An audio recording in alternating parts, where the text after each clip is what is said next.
Hello, everybody. Welcome to Do All the Things, the GDQ Hotfix show all about hyper speedruns and completionist categories in general. I'm your host, Mr. Shasta, and today we got a lot of Mario. We got 3 hours of Mario for y'all. Got New Super Mario Bros. 2 100% of Damshin here. It's gonna be a lot of fun, honestly. I think the New Super Mario Bros. Series is honestly full of a lot of banger speedruns. This is definitely no exception, to say the least. Love especially playing all the star coins and all the stuff we do throughout runs like these. They really enhance like that 2D platforming experience. I think is really fun, especially in this series. I think without further ado, let's get right to it. So I'm Jan. How you doing tonight? I'm doing very good. Thank you for having me once again. So hello, I'm M-Chan38, and welcome to my speedrun of New Super Mario Bros. 2. Very excited to be here. This is one of my favorite categories to run of this game. So real quick, the intro is not included as part of the run, so don't start the timer as I go through the intro. Time starts when I start moving on the map and into the first level. So I'm just gonna go through the intro and then talk about the run as we go through the intro. So today I am joined with. Hi everyone, my name is Etiquette. I normally run Pokemon, is probably how you know me, but I actually did run this at SGDQ 2018, very, very long ago. I ran Warpless actually. So, bit of a shorter category, but this game is a lot of fun. I'm excited to watch it.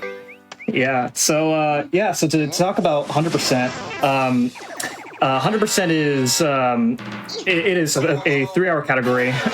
Basically, you have to get 5 stars on your save file, and to get 5 stars, you have to, of course, beat the game. You have to beat all the levels. You have to get all the secret exits. You have to get all the star coins.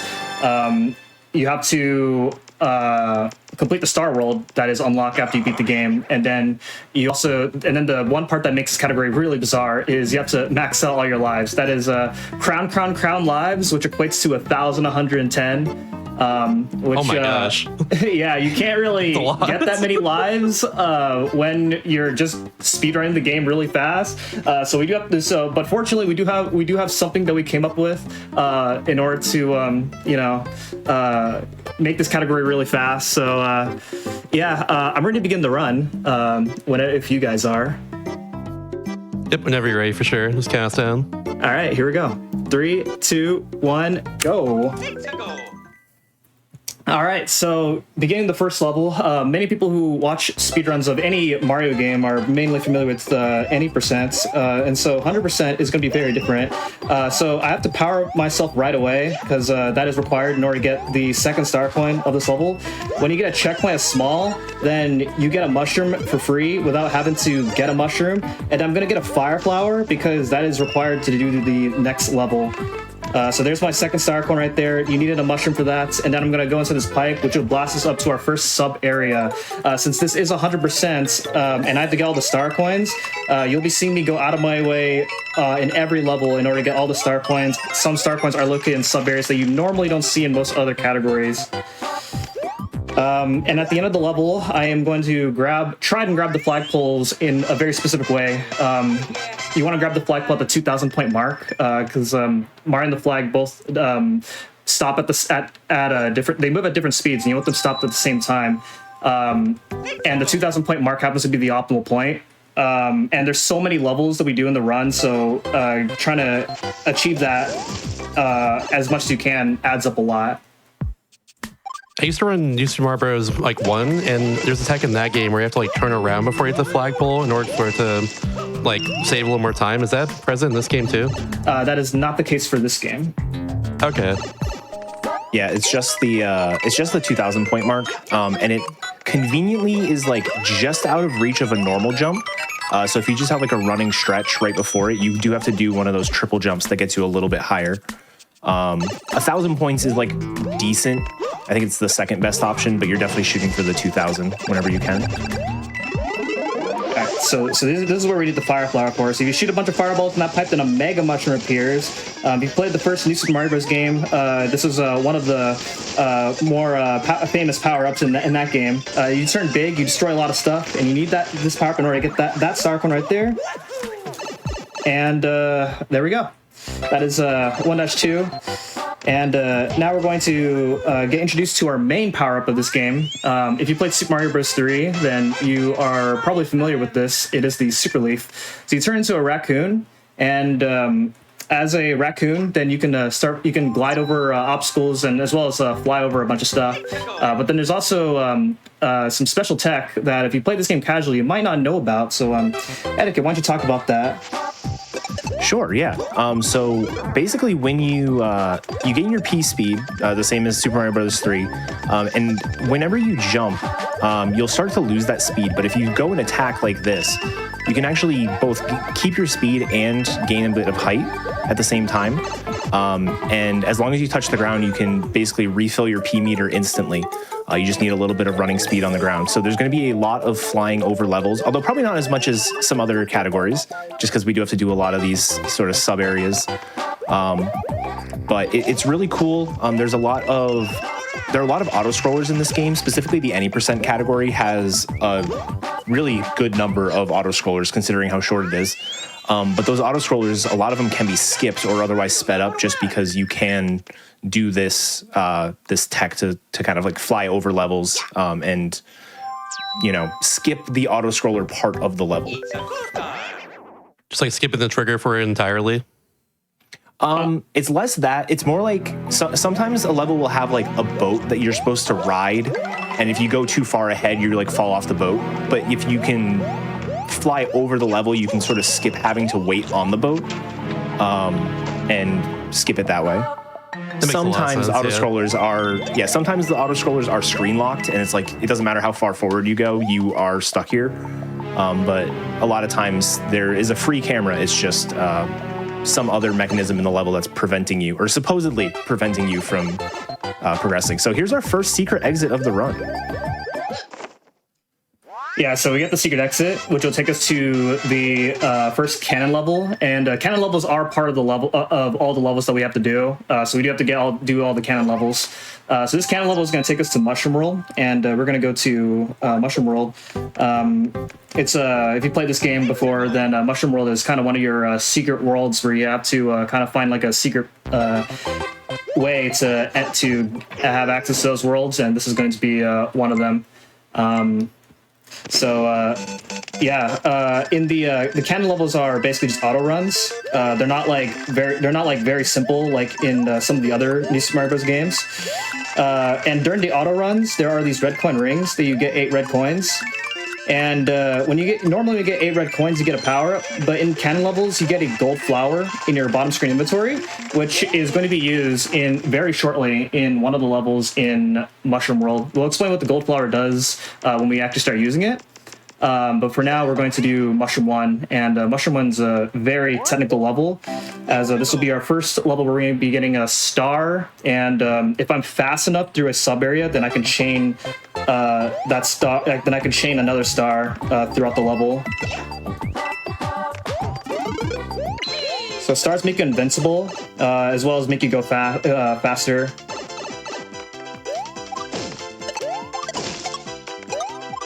Okay, so if I'm fast up through a sub area, then I can very quickly hit the next block after this pipe in order to get another star. This will not contain a star if I do not have a star hitting that block. Yeah, there are a couple of levels that are like that. It's an interesting mechanic. Yeah. And normally in this screen, you're supposed to, one of those blocks up there is a gold flower that you're supposed to use in order to turn all those blocks into coins, but this is faster than using a gold flower. Okay, so there is a secret exit in this level, so we will have to do this level again. Anybody worried that I missed getting the 3rd star coin, well, I'll be getting it here. And fortunately, since I already got the first 2 star coins, then this star run is going to be much easier to go through compared to the first time. Yeah, we don't have to get all of the star coins in the same, pass through the level. Just eventually you have to end up with all 3 of them per level. Yep. Okay, very nice. It's really hard to fly up to hitting that vine block and also getting the third star point at the same time. So that's really good that I got that. All right. So now we're going to go a little bit out of our path and do Mushroom A, and this will be the level where we start using the gold flower. So why don't you talk about the gold flower? Sure. So the gold flower is basically it turns you into Flower Mario like you normally would be. However, instead of you having fire, you're going to have this extra ability where you can turn things into coins. And this game has a big theme surrounding coins. You're going to see a lot of them, and the the fire flower or the gold flower also has this like very big explosion effect that happens, which is actually used in a few places. Specifically, you would not be able to get around, but because you have the extra explosion effect that you don't get with a normal fire flower, but you do with the gold flower, it can help out. Yeah, it was a little rough there, but that's okay. It's not that big of a deal.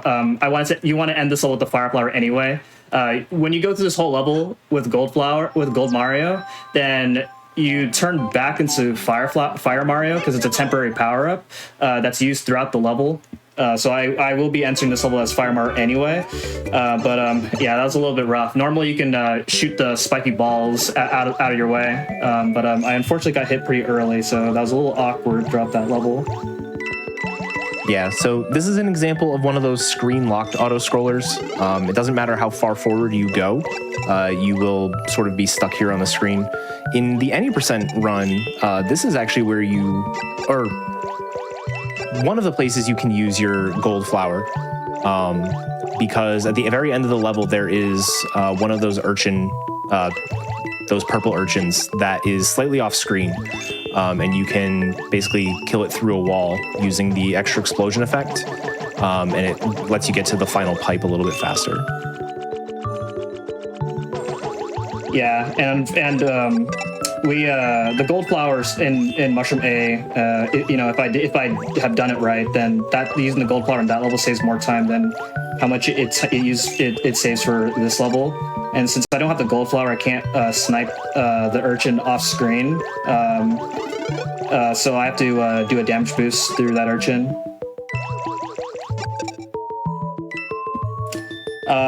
So yeah, this is one of many auto-scrollers. This game is, like Etiquette said, there's a lot of auto-scrollers in this game. Especially this first part of the run, we go through more or less the 8% route, which sounds kind of weird because it's 100%, and we have to do all the levels. But there is a particular reason why we have to go through the 8% route for this first major part of the run, and then go back to the rest of the worlds to clear those.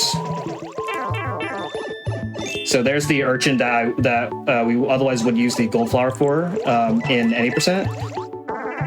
And then I put my leaf here because we'll be using it for the rest of Mushroom World.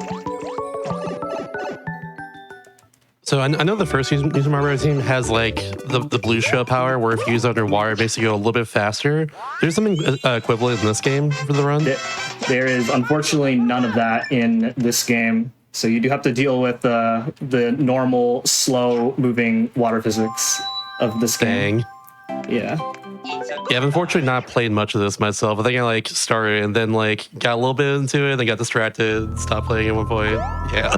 I never got in there before some games. Yeah. A lot of 2D Mario games have some way where you can speed up water movement, but that is not the case for this game.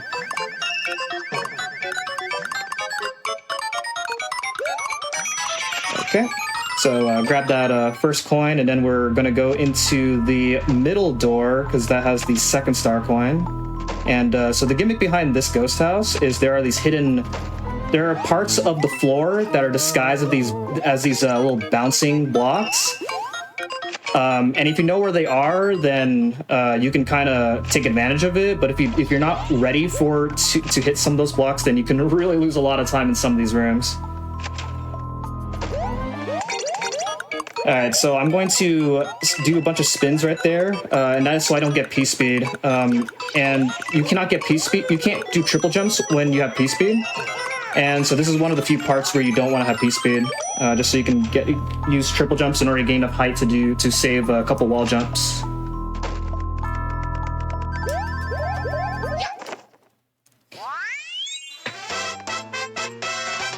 All right, so that's the normal exit, and now we're going to do this level again, but getting the secret exit. As you can tell, this level has like a lot of doors, and it looks really complicated. But we know the fastest way through through this level. Normally, you don't have the super leaf in this level at all in 80%. So this room is actually kind of hard to do, but with the leaf, it's a lot easier because you can just fly up to where you need to go. Then here, I was gonna say, I'm like that looked way easier than I remembered. So here, I jumped over 2 spots that had those bouncing blocks.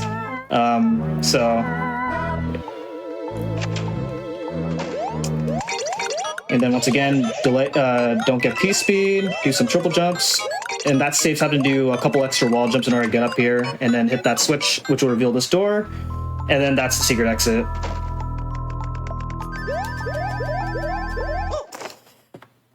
Okay, so the next level is another secret exit, or no, not another secret exit. It's another auto scroller that we just have to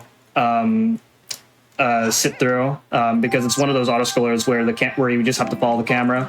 This one's a vertical moving auto scroller, and so one thing about vertical moving auto scrollers is you can actually go a little bit above or below the camera.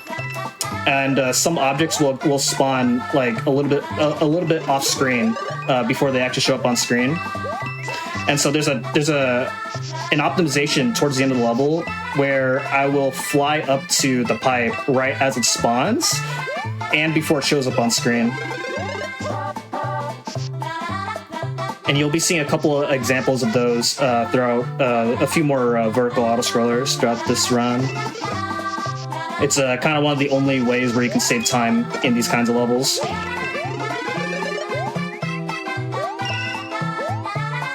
Yeah, and unfortunately, you do have to do some of that movement without the vision. So it can, you think you're lined up in the right spot and you end up not quite being there. Yeah. It takes definitely a bit of practice to get it done.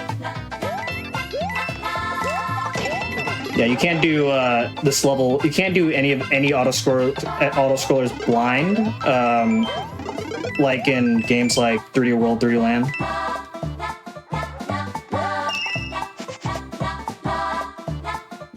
One of the things I really like about categories like 100% is because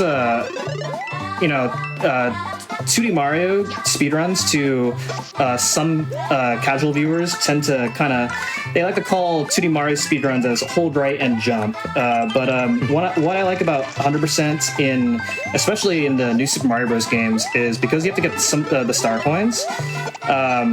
It does feel like to me that you're actually playing the levels. Absolutely. This is how I play the game casually, personally. Just trying to get the star coins I can. Exactly. It's one of those things I appreciate a lot in a lot of 2D platformers, which a lot of like older Marios especially don't do the best job at, but new Super Mario Bros. Games do a really good job at, especially. Yeah.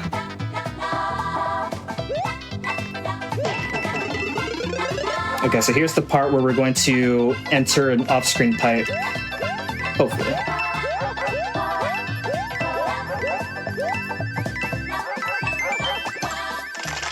Just like that. There it is. Nice.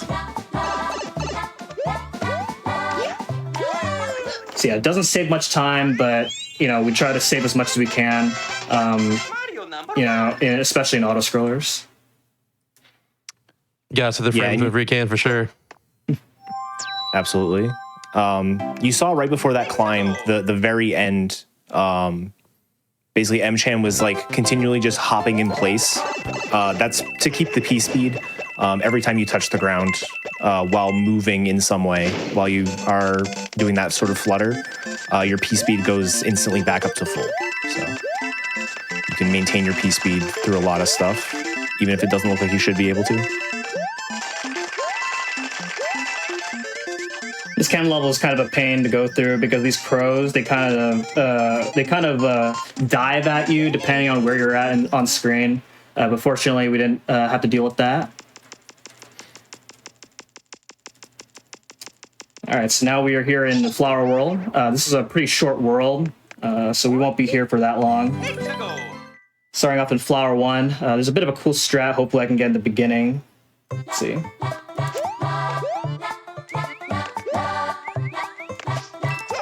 Oh, I didn't get it. Okay, that's fine. I'll try again on the next exit. Okay, very nice.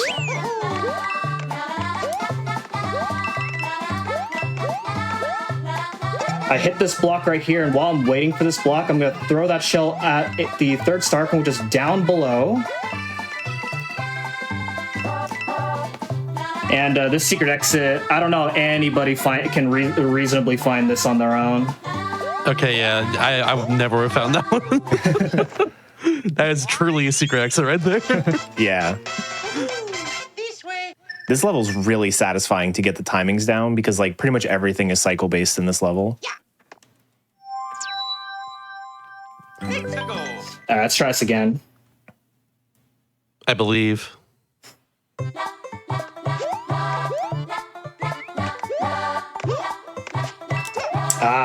All right. Unfortunate. What I was trying to do is I was trying to crouch on down, and I would go in between all of that, but it's pretty precise, unfortunately.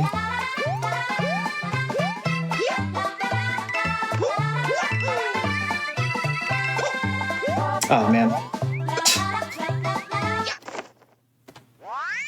These green block snakes are pretty hard to go through sometimes. Number 1. All right, so this next level has our first major skip of the run. So normally in the beginning of the level, you're supposed to ride the beginning of the level through the halfway point, but with precise flying, I can just skip that entirely.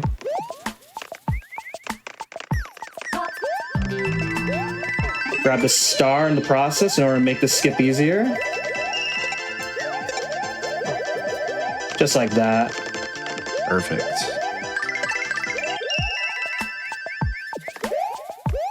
So yeah, that is one of those auto scrollers that is, it is an auto scroller because you're supposed to like stand on that little boat thing. But because the screen isn't locked like this part, as long as you have land to hit to refill your P speed, you can get over it.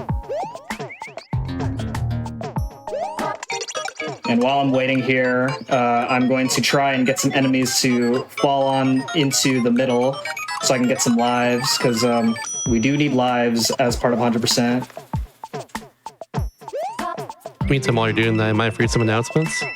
Sure. All right, sweet. So this weekend actually is our 4th annual Latin American Heritage Month celebration. Join us at 1 p.m. Eastern, September 27th and 28th for showcases and speedruns featuring Latin America and Hispanic runners presented by Latins and Hispanics in speedrunning. Type LAS and what's that again?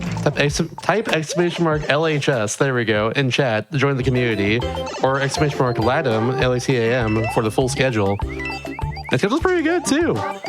I'm looking forward to this weekend, honestly. You got WarioWare in the schedule. That's my game right there. I'm not wearing it, but you know, love WarioWare. So you saw me delay there right before hitting the flagpole. Why don't you want to talk about why I delayed there? Sure. Let me see if I remember how it works in this game. So if the last digit of the timer matches the level that you're in, It matches the world that you're in.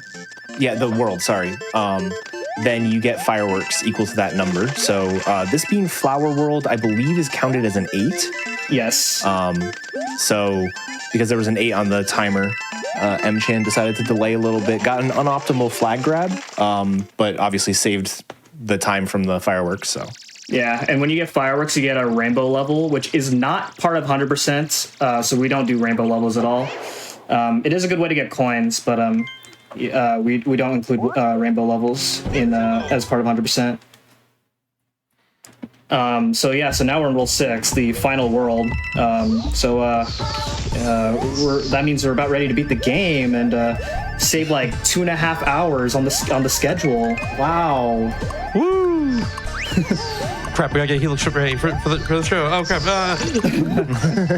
No. yeah, another smooth auto scroller skip here. Bit of RNG here. You got to wait for. There you go. Yeah, there's a random amount of time you have to wait for the meteor to hit that those set of blocks and get that star coin. I've had runs where I had to wait much longer than that, so it's a little unfortunate. Flashbacks to the final level of the first New Super Mario Bros. Game. I've lost a lot of It doesn't get that bad in this one, fortunately. That's good.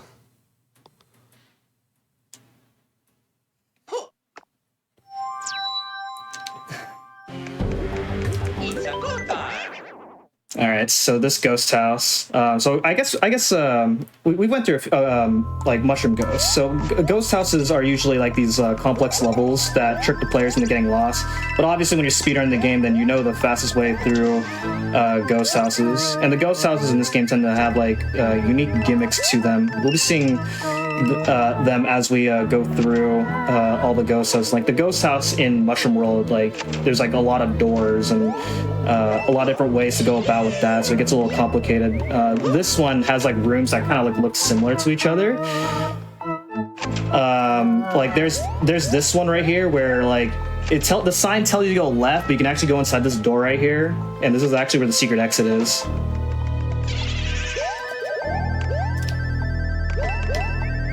So I face backwards and I get that boot out of the way of that switch. There was an old strat where you used the damage boost through that, but it actually turned out to be faster than having to get an extra leap later on.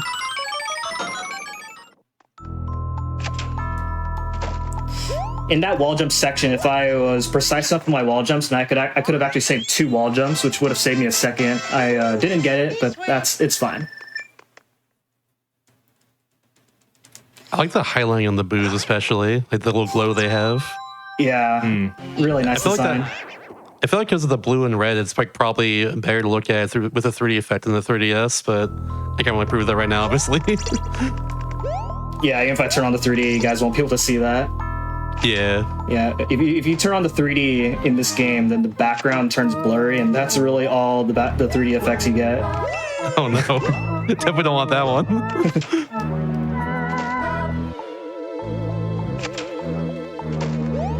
Yeah, so I'm doing this ghost house again.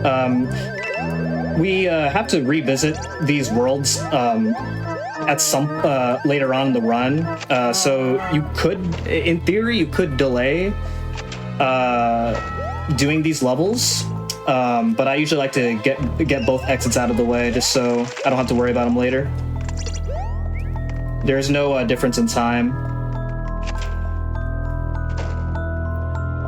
Alright, this part here can be a little bit annoying because of these 2 Goombas. Okay, good.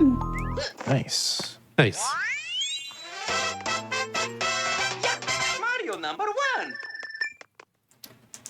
Alright, so now we're going to go to 6-A, and 6-A is a level where normally there's rising lava, but you go through this level so fast that you don't really see the level rising.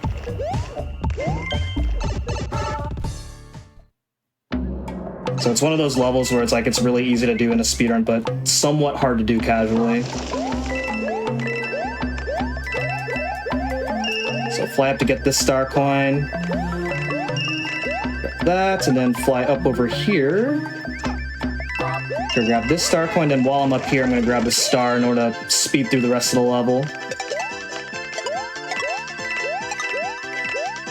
Yeah, and that third star coin's not even that far out of the way from the normal any percent route. Yeah.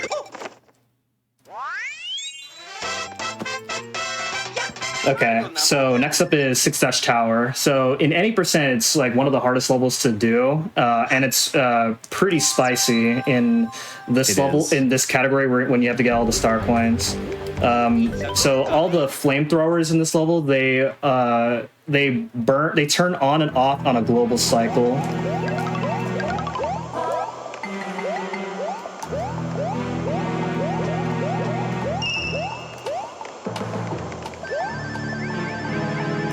So grab P speed here in order to fly up. Normally there are a bunch of these moving platforms that you have to ride.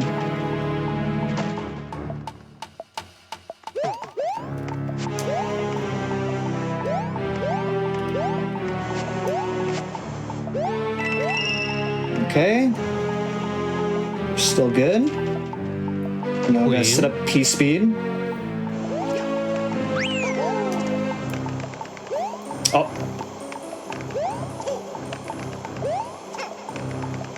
This is a pretty hard P speed to get. Okay, there we go. Now, unfortunately, I have to adapt to whatever cycle I get in this next room.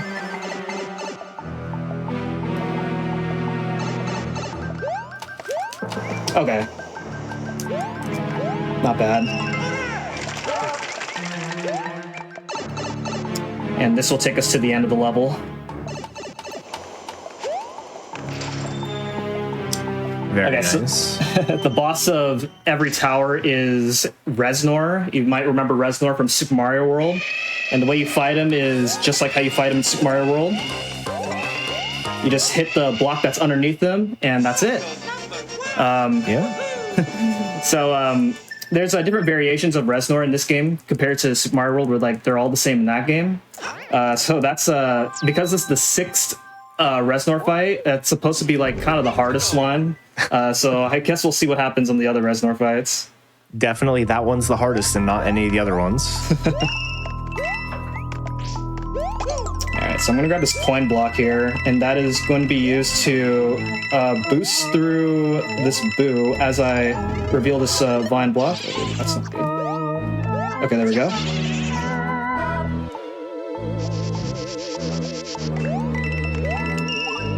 Grab the star coin, and then I'm going to try and set up a very precise P speed here, and that's going to be used to skip a moving platform at the very end of the level. Okay, there we go, got it. Ground pound here, grab the star coin, and then we skip having to ride that moving platform for the rest of the level. Just enough height. Nice. That was super clean. Thank you. That's a very hard level to do. Yeah, that's a really easy level to mess up. It's the strat for that in any percent is very similar. Obviously, you don't grab the ground pound coin. That was scary, but Alright, this is another level with some interesting cycles that you're trying to skip. And this. Ooh. I wasn't supposed to get hit there, but that's fine. There's another leap coming up. Okay, there we go.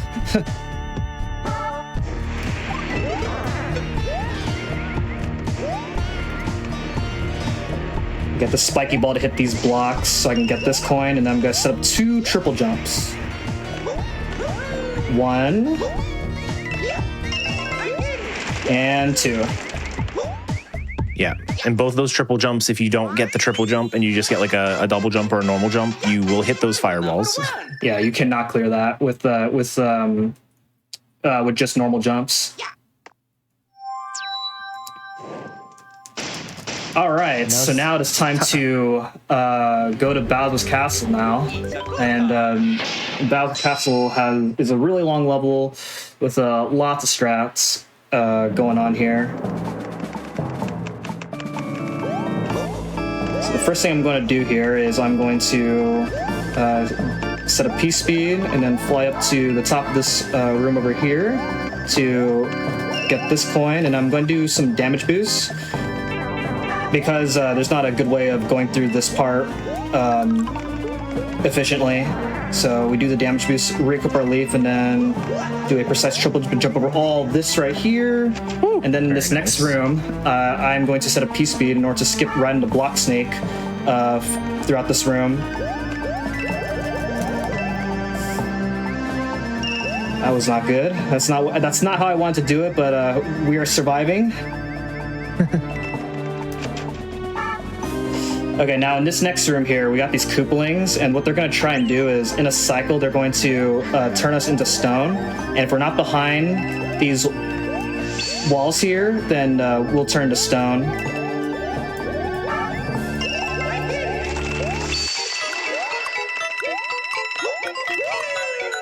Let go of the D-pad so I can carry the momentum of the treadmill to hover through the rest of the level like that, save a few seconds. So going to that room is actually a lot harder than I made that look. If you get turned to stone for whatever reason, then as you can tell, there's a lot of spots where you are very likely to die.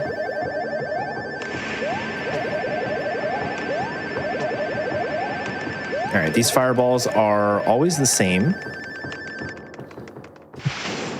And then we've got the Bowser jump.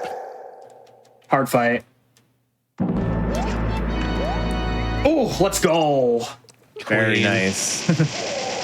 That is actually a pretty precise jump. Mario number 1. Woohoo! Yeah, and it's generally pretty punishing to get that because you would really like to keep your leaf through. Oh, spoiler! There's more. Yeah. Oh no. Yeah, you really want to keep your leaf through this section, so hitting Bowser jump is crucial.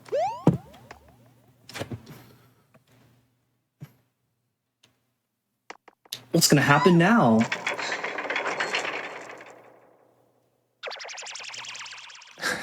It's the true final boss of this game. Another auto-scroller. No. What are they doing?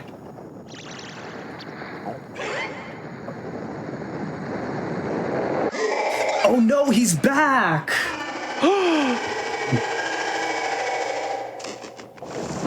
Alright, so this is the escape sequence. Alright, so first we gotta get that P-speed. You don't need this P-speed, but it makes this escape section much easier. So what we have to do is we have to get to the next section as quick as we can. And in order to know when to fly up to the next section, we count the number of times Bowser swipes. So in this case, I'm counting 4 swipes right there and then fly up. And then we just gotta repeat the process. On this second part right here, you can get up to the next part within 4 swipes as well, but Bowser will always do a 5th swipe.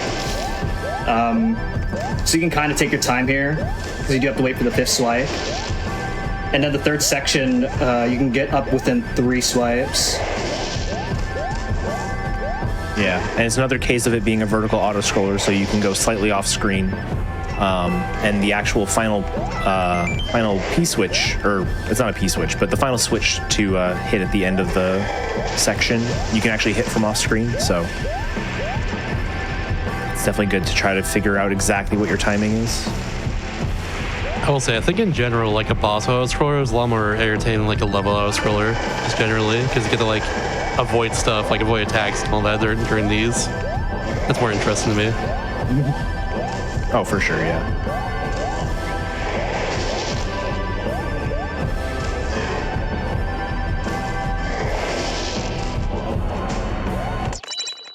All right, so that's GG, right? Yeah! We beat the game. Yes. 36. But yeah, so we do have, it is faster to beat the game as soon as we can, because normally when you play through the game and like when you complete a tower or a castle, then there's usually like this extra cutscene where the Koopalings take Peach to a different tower or castle, and so Peach will always be in World 6 from now on, which is why it is worth beating the game as soon as we can. Additionally, whenever from this point on, there will be no more save prompts, and so you imagine how many more towers, or castles that we have to go through,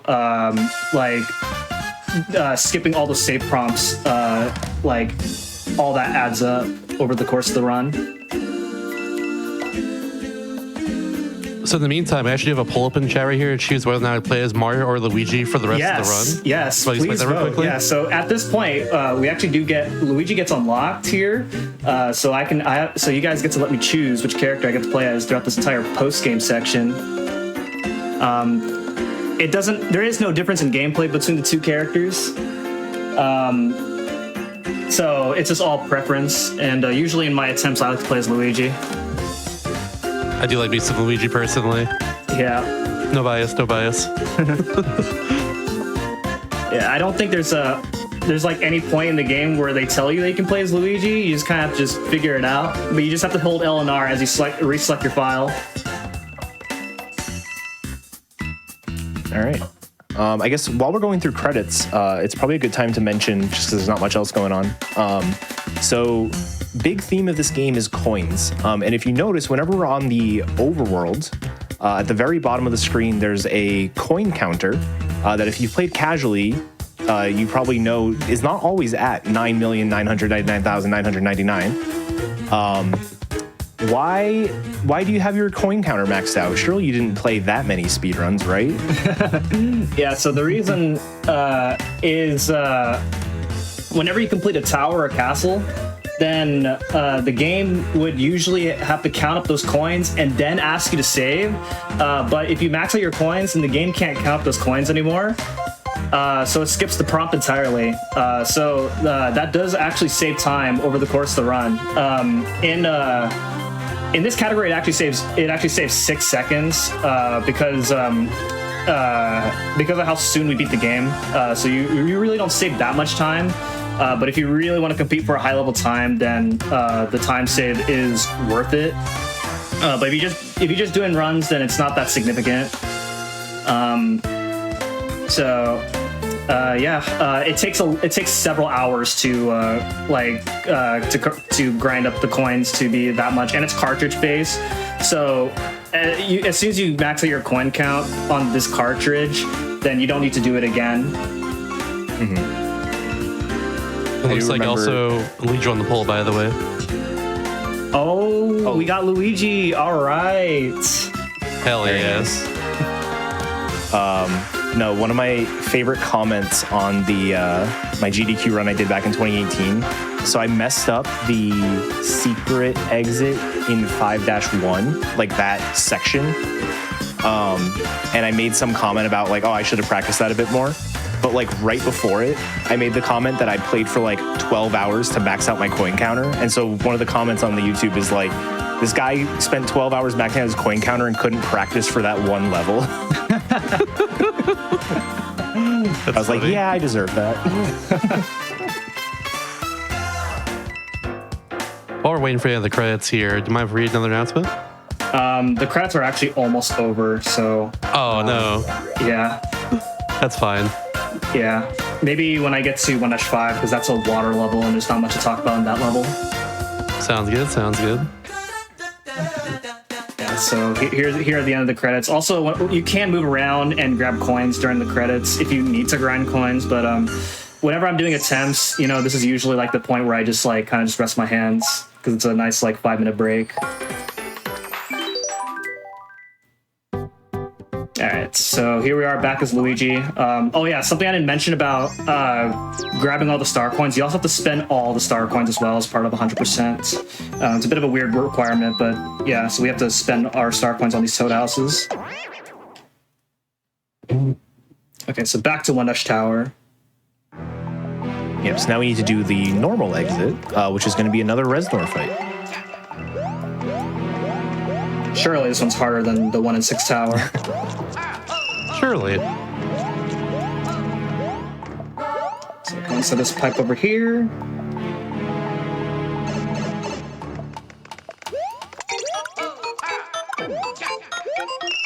Ground pounding in midair gives you a few extra pixels of extra height, which is why that jump worked. Nice. That prompt can sometimes hit you, so thankfully it didn't this time.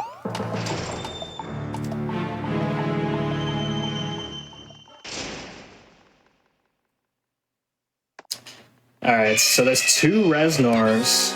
1, 2. Yes, I'm a winner. Man, I need a towel for that fight.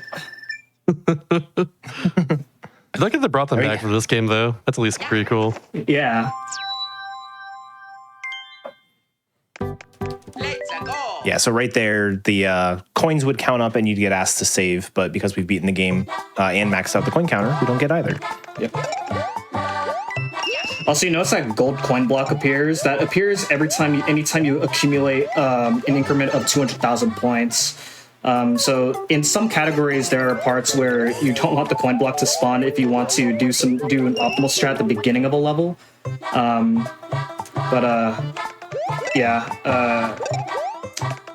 That's just something to point out. All right, there's a really cool strat here in the sub area. Hopefully I can get it. It's really hard to do, but it's really satisfying if I get it.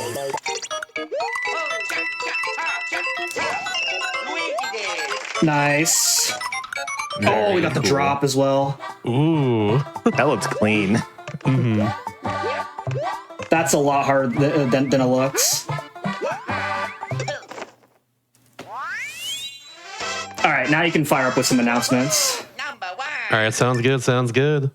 Let's just post it in chat a little bit ago, so might as well mention it here then. If you're all going to get more involved in the GDQ community, join the official Games Done Quick Discord and have the hotfix role stay up in the loop for upcoming events, chat, staff, and more. Use exclamation mark Discord and Twitch chat for an invite and more info, which was used a bit ago, so you can just click on that if you want to. But yeah. Also, might as well shout out Black and the Flash right here. Black and the Flash is a community that uplifts and connects Black speedrunners of all levels, hosting special events throughout the year to raise money for charity and celebrate Black voices in the speedrun scene. For more, or apply to get involved at gq.gg/BAF and follow at Black and the Flash at psky.social on Blue Sky for the latest updates. I think this came out with submissions for the most recent events. I'm gonna double check that real fast, but another reason to check them out too. On top of that.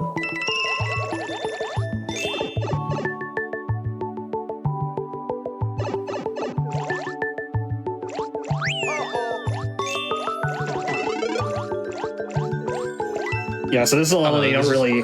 Oh, go on. I was going to correct myself here. They came up with a bunch of upcoming dates for it, but submissions open until next month for the next events. So go ahead. Yeah, this is a level you don't really see in most other categories. In our second main category, which is called Warpless, you don't do this level at all because this level's so slow. Yeah, something I was actually going to mention after this level because it's going to be immediately relevant. So spending your star coins to go to the mushroom houses is one thing you can do with your star coins. There's also alternate paths through the world that you can unlock using 5-star coins. And so some of the other categories, any percent doesn't have to just because of the secret exits leading straight to cannons. But in Warpless, as well as no secret exits, there is some star coin routing, so that way you can take paths like this to avoid those super slow levels. So this is a level that you would see in a Warpless category, for example. This is a really tight piece speed that I can get here in the beginning. Okay, good. And then jump on down over here. And the reason I want piece speed is so I can skip going inside this pipe, because that's normally a pipe can. I'll take you back up to this part, as well as that part right there. Pipe cans are very slow. Okay, good. And I'm gonna grab this Koopa shell in order to get a star coin for me. I love this mechanic. Like that. Same. Nice.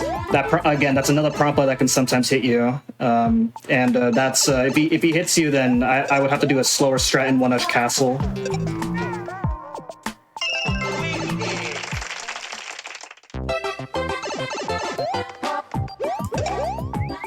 Okay, very nice.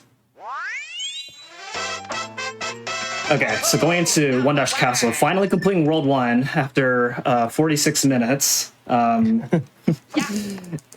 Dash Castle has these swinging ropes, and there are some strats that you can do with them, but I'm not very good at them, so I'm going to try and fly underneath them.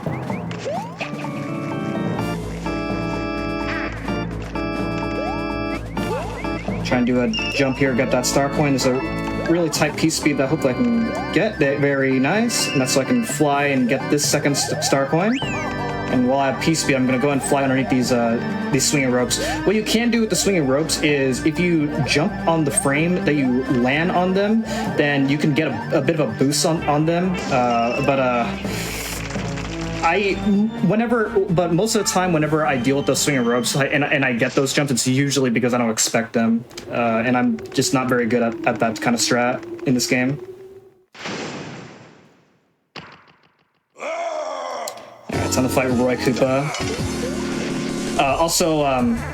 Since you saw me damage boost through that Thwomp in order to get that third star coin, and that saves a couple of seconds as opposed to waiting for the Thwomp to rise back up. And that's a strat you do if you have 2 leaves going in, because you're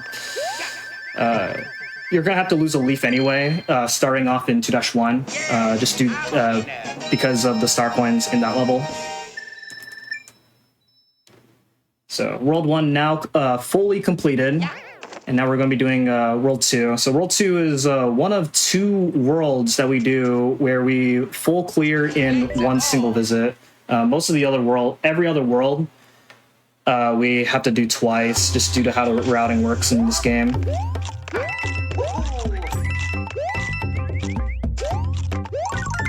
So World 2 is definitely a really hard world in 100%.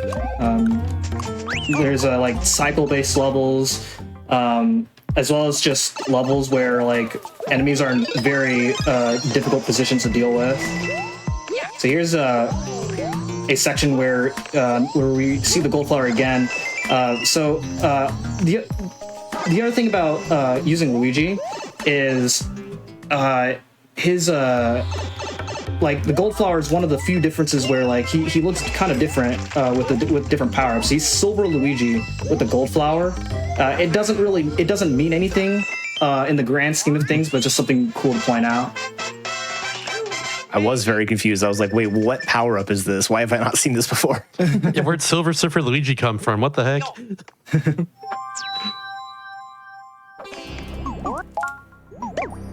Is the future? Is Luigi Chrome now? Let's go. All right, going to 2-2. So normally, if you're not getting star coins, then there is a vertical section in this level that you would normally skip by flying through this level, but we cannot skip that in 100% because there is a star coin in that very vertical section that we normally skip. So we have to go inside this pipe over here. So there's these boomerang bros. You don't have to worry about them.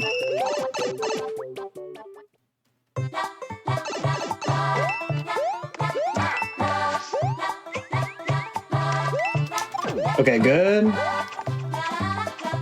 Yeah, so this is the part that you'd normally skip in most other categories. Yeah, where the first star coin is, you would gain piece speed and then fly right up to that. Number 1. Okay, so coming up in 2-3 is the first instance of a roulette block. So why don't you talk about roulette blocks? Let's go. Sure. So roulette blocks, basically they are blocks that are going to cycle through different power-ups. I forget what all of them are, but there's the leaf is in there, there's a star in there, there's a mushroom in there. I'm sure there's a 1-up as well.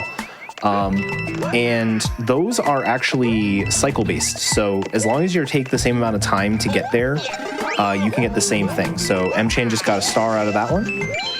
He's going to grab it and then use the star for this next section.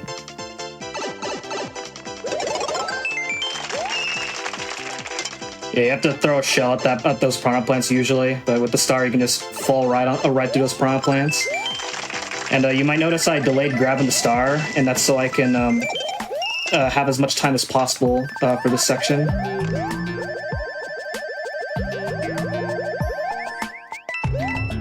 Okay, there we go.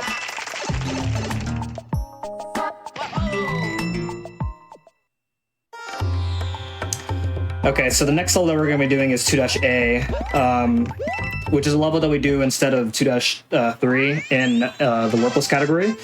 And 2-A is already a really hard level in Warpless, but in 100%, when you have to get the star coins, there's it's much harder. So we'll see how this goes. So first I'm going to spend a couple of star coins here. So one of the hardest parts is right away in the beginning where I have to set up a really precise P-speed. And then once I get it, then we'll see how the rest of the level goes. Okay, good. And fly from that coin block in order to get up to this star coin.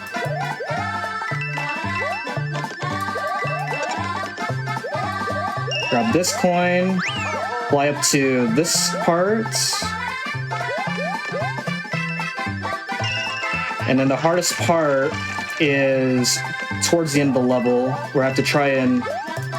There we go. That fuzzy can sometimes hit you.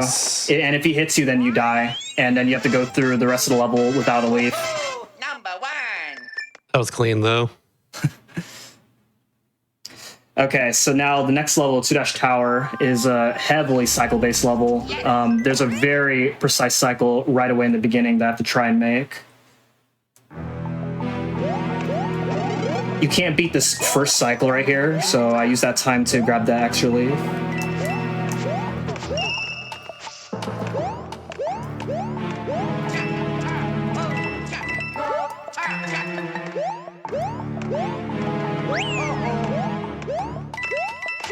Nice. Woo. Okay. Yeah, it is. This is a terrifying level. For real. Sheesh.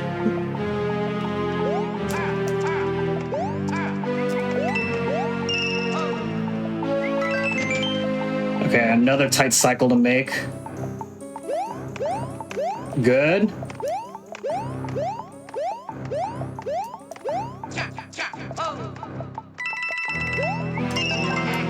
Okay. Whew, that felt good. Nice. That is a really hard level to do well. The Resnors have doubled. There's so many of them. Yeah, there's four this time. Man. That's more than 2. Whoa.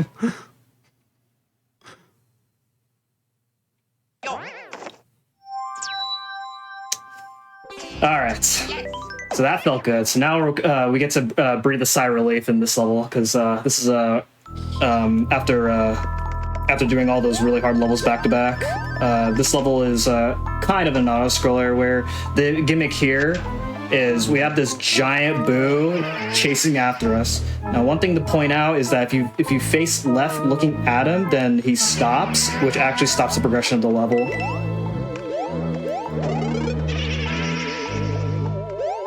I feel like an enemy like this, like a giant boo like this, has like some sort of community nickname or something. Is that a thing for this one? It has an actual name. Oh, what is it?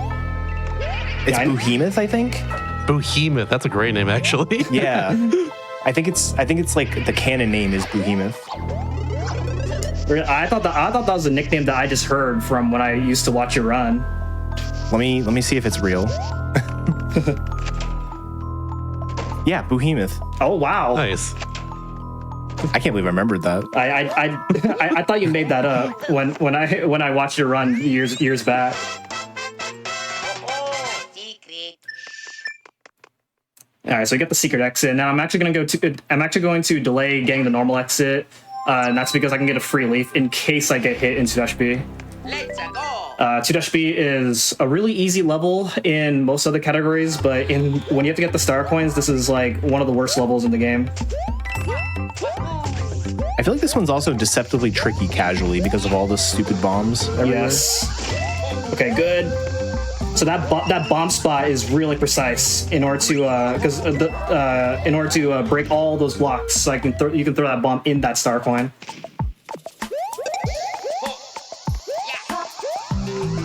So the height that the bombs shoot out from is random, and that matters for this part right here. Like sometimes this bomb can get shot out really high up, and you have to wait for it. What were you saying?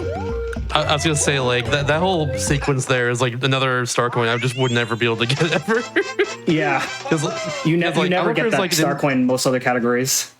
Yeah, I don't know if there's like an indication at all for going underneath the sand right there, but at least I remember in the first game having a similar puzzle there, and that was like one of the last Star Coins I got, I'm pretty sure, because I just, you know, you don't expect to do that. Yeah, it's so annoying.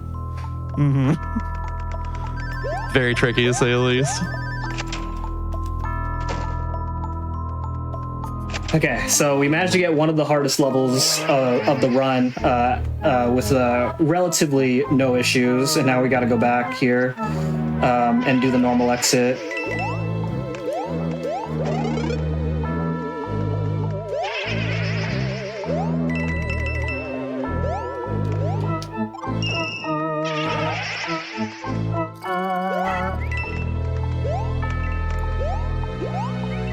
That'd be time for another announcement.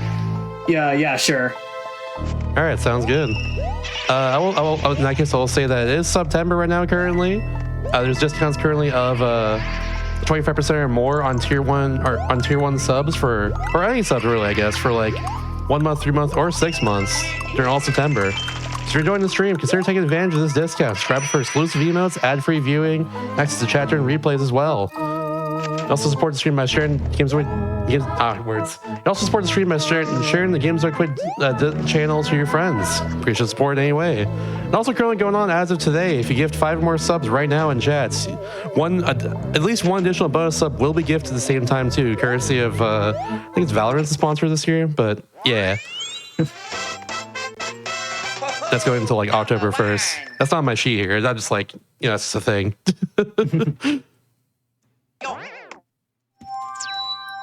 All right, so now we go to 2-4 and 2-5. You don't really do these levels in most other categories, but anyway, so I'm gonna start off by throwing a shell at that spot in order to get that first star coin.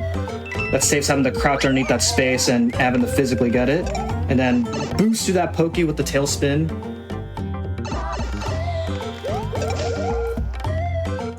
And there's a really cool strat where after I get the star coin, I can do a crouch jump like that. That's really hard to do because you have to do so many D-pad inputs just for that one jump. And then throw that spiny at that third star coin. I love strats like that. Yeah. Yeah, the strats used to grab star coins, not even just in this game, but in the other NSMB games, like they're like I love the creativity where you can just use projectiles like that to grab star coins. It reminds me of like Yoshi's Island with all the egg throwing to grab stuff. All right, so I'm gonna grab this coin block here, and that's so I can boost through this chain chomp as I ground pound its peg so I can get the star coin. So that's the gimmick behind this level. We have a lot of these chain chomps they have to deal with, and their movement is random. Oh, I was trying to jump low enough. Oh boy, hold up. Okay, I was trying to jump low enough to where I can get that star coin and not land on the platform above it, but I didn't get it.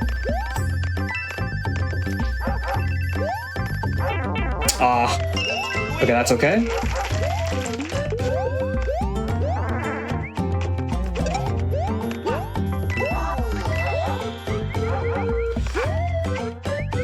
Okay, not too bad otherwise. So next up is 2-Castle, and 2-Castle has another major skip where you have to, normally there's like a giant like button that you have to ride across lava, but with precise flying, then we can skip doing that entirely.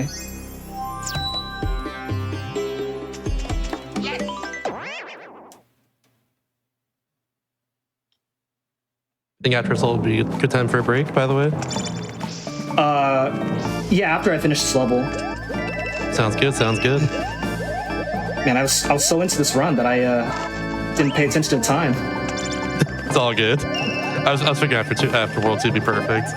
Yeah.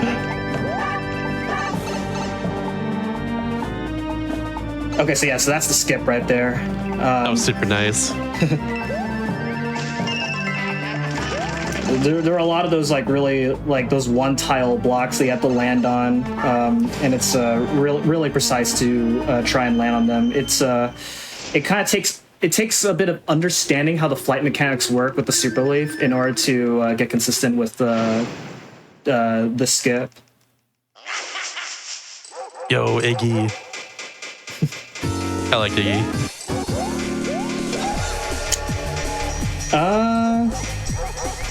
I think my favorite Koopaling is Roy, the one that we fought in World 1. Hell yeah. Iggy, I think like Larry's my favorite. He's a big chill guy, you know. But I also like Iggy for the exact opposite reason. He's very unchill, but like he's very zany and goofy, and that's my jam right there. Yes, I'm a winner. All right, yeah. So as soon as I transition to World 3, then I'll pause. Sounds good. Sounds good. Yo.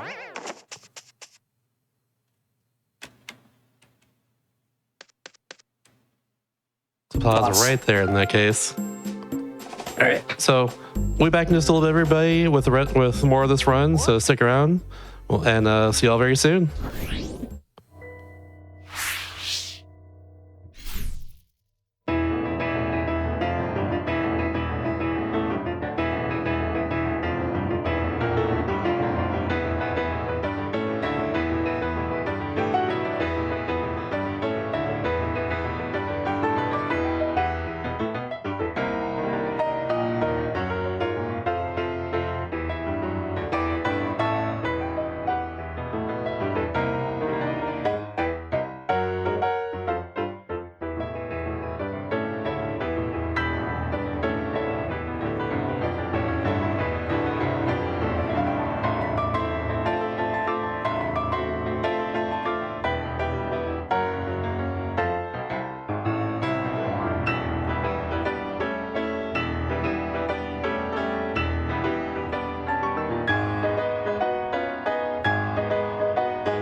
None shall.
Welcome back, everybody, to Do All the Things, the GDQ Hotfix show, all about 100% experience and completionist categories in general. Right now, we have a run of new Super Mario Bros. 2 100% with M-Chan. Let's get back to it right now. Whenever you're ready, you can count down. All right, hello, welcome back. I will do the countdown to resume the time. So 3, 2, 1, go. All right, so here we are going to World 3. Right off the bat, we have some stars to chain. Okay, so grab that first star. And having a star for this level is good because these flying cheap tubes are otherwise really annoying to go through when you do this level normally without a star.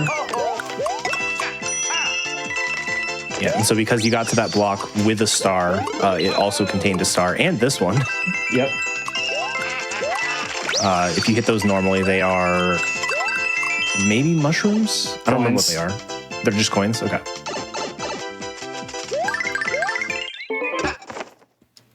Yeah, so I grabbed those gold rings in order to spawn more cheap cheeps, and that's I can just defeat more of those cheap cheeps so I can get coins out of them for potential lives. Because again, we need as many lives as we can for this category. Let's go. Yes, we're at 41 and we need over 1,000. Yeah. Can we do that by the end of the run? We'll see. I believe. All right, so in this part of World 3, you can either do the bottom, which is 3-A, or you can do 3-2 and 3-3. There is no, you have to revisit World 3 later. So which route you do at this point is exactly the same in time. I choose to do 3-2 because these are harder levels, and I just prefer to get them out of the way.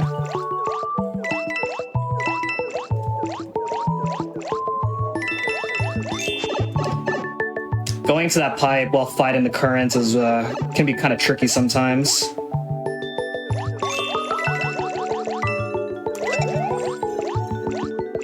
Unfortunately, with the leaf, you can defeat these Rip Von fish that are that they like chase after you whenever you go near them. Is that their name? In Super Mario World, that's their name. It's a great name. I don't think I've heard that before.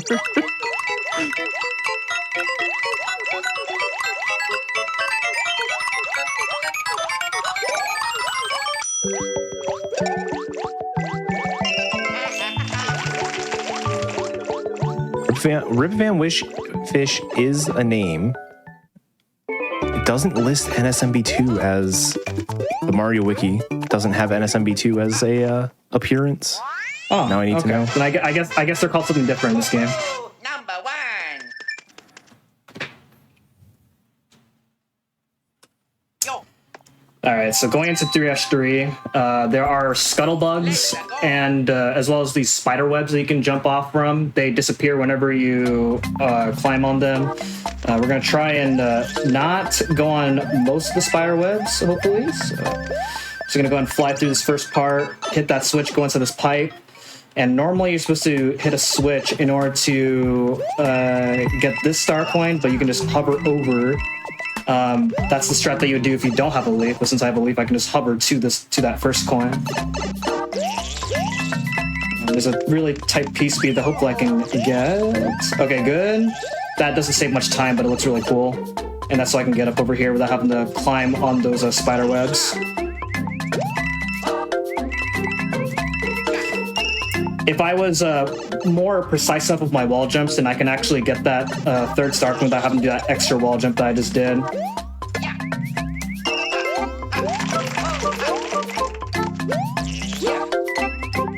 Okay. I've not figured out that purple fish, but I always call it a spiny cheap cheep, just simply enough. Spiny cheap cheep. Okay, interesting. Yeah. Though I did learn now that Rip'n Fish is that one fish that is asleep all the time and wakes up when they come near you in Super Mario World, which I love that fish. They're great. They're great to me.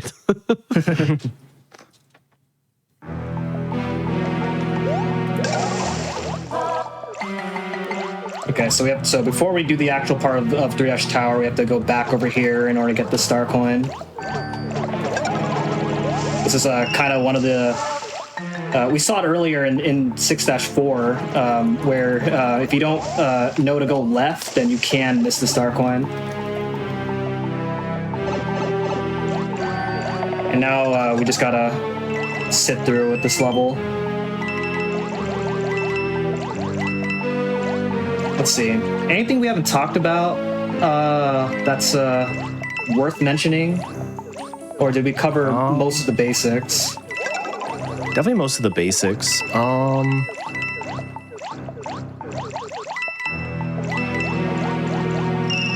Talk about Bonefishes in Mario Kart World. That's We pretty did not wild, cover right? that. Yeah. I don't have a Switch 2, but I did hear that there's a lot of crazy character. There is a crazy character roster in Mario Kart World. Just a lot of random enemies you wouldn't expect like that. There's also like Sidestepper, the crab as well as one. Yeah. Who has like their crab claws up, not even like driving the car. They're just kind of there. Like a snowman as well too, I think. It's wild.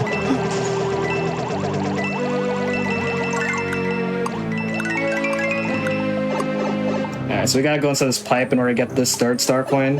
And fun fact, this going into this pipe doesn't look like it's safe. It doesn't look like it kind of looks. It is definitely slower in real time in most categories where you're not getting star coins, but in an IL, it actually saves in-game time because like you have to wait a very long time for this part.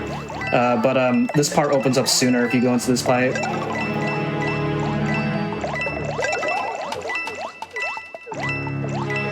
So here's another off-screen pipe that I'm going to try and go inside. Just like that. Oh, okay. So there's I have an option between. So there's an option to diverge into two major routes. So I can either go to World 4 next, or I can go to Flower World next. And which world I go to, it doesn't make a difference in time in the route in terms of routing. So, which world would you guys like to see next? Ooh. One of the layer worlds would be kind of cool next, I guess. Let's go. So I guess flower would be. You want to see Flower World? Let's do it. Why not? All right. Yeah. All right, so what I have to do now is I have to get the secret exit of 3-4, and I will delay doing 3-4 the second time that we're back to doing World 3 for a very special surprise that I'm not going to spoil.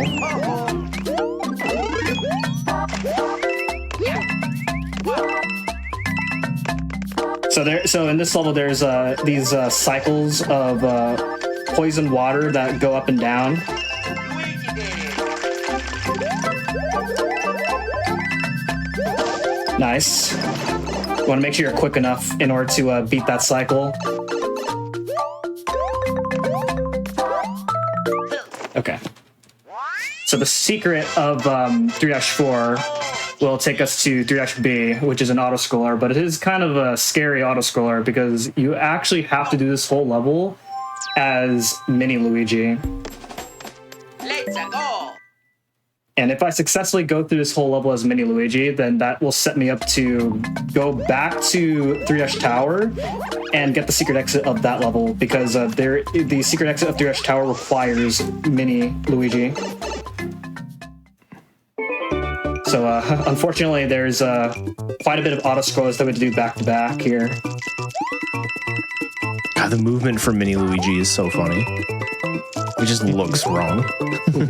Yeah, so this is the first time that we're using the mini mushroom. So as Mini Luigi, as you can see, your physics are significantly different compared to your normal movement.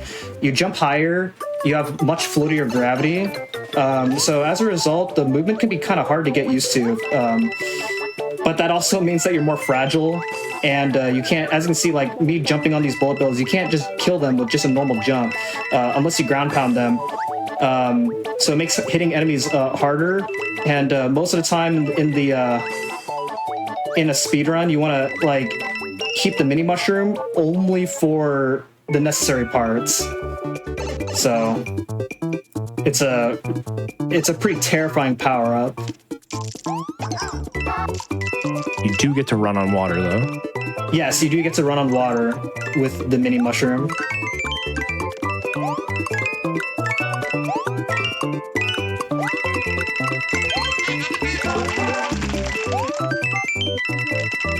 Oh, free life. That'll help. We take those.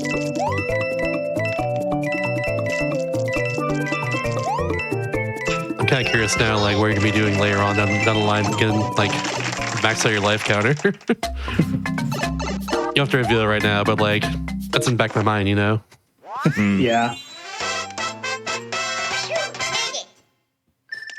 Yeah, normally, like, when you're playing this casually, you can do a bunch of things like going up on the top of the flagpoles, but obviously going up to the top of the flagpoles is really slow, and it's not very efficient in the speedrun.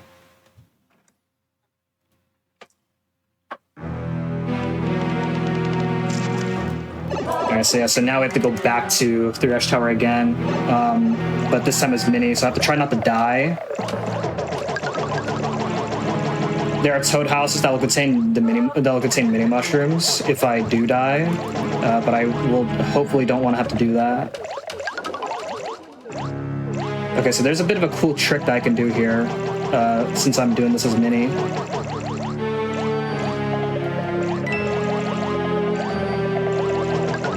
So as soon as these blocks open up, I'm going to... Alright, good. So what I just did there is before those 2 blocks that you saw earlier spawned, I was actually able to swim right through them. And that saves a lot of time in a level like this because it's an auto-scroller and normally you have to wait for those blocks to open up. Yeah, wow, that's really sick, actually. Yeah, it's like they let you off screen, but the stuff there hasn't necessarily loaded yet. Yeah, and that's actually a recent strat that was found. It's not new anymore, but it's still pretty recent. If it's a strat that you see like a sprite-based game, not something that's 3D models like this, that's actually really cool. In a strange way, it's blowing my mind a little bit.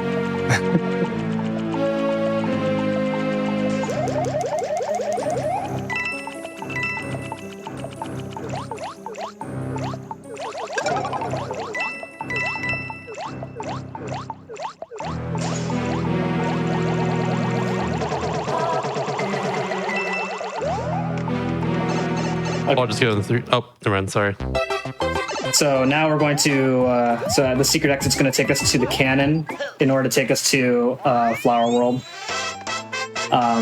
which will be the next world that we're going to do in this route. So again, you could continue. You could get the normal exit of 3-4, continue on, go to World 4, and then World 5, then World 6. But for this route, we're going to go Flower World, then 5, then 6. And again, you have to do this like. Kind of, you have to go through the world map like twice, essentially. So it's one of them. It's kind of, which is why it's it doesn't matter which of the 2 worlds that you do. Doesn't matter.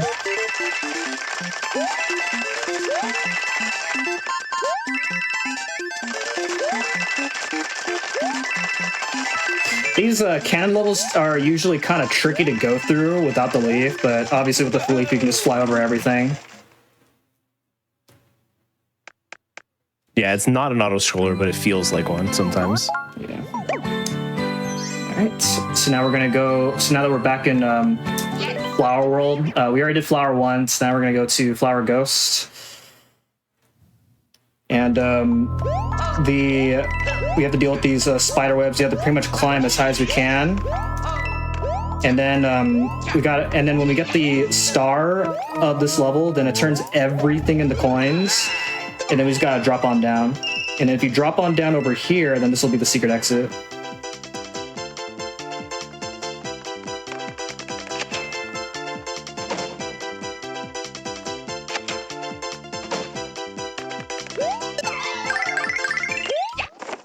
So,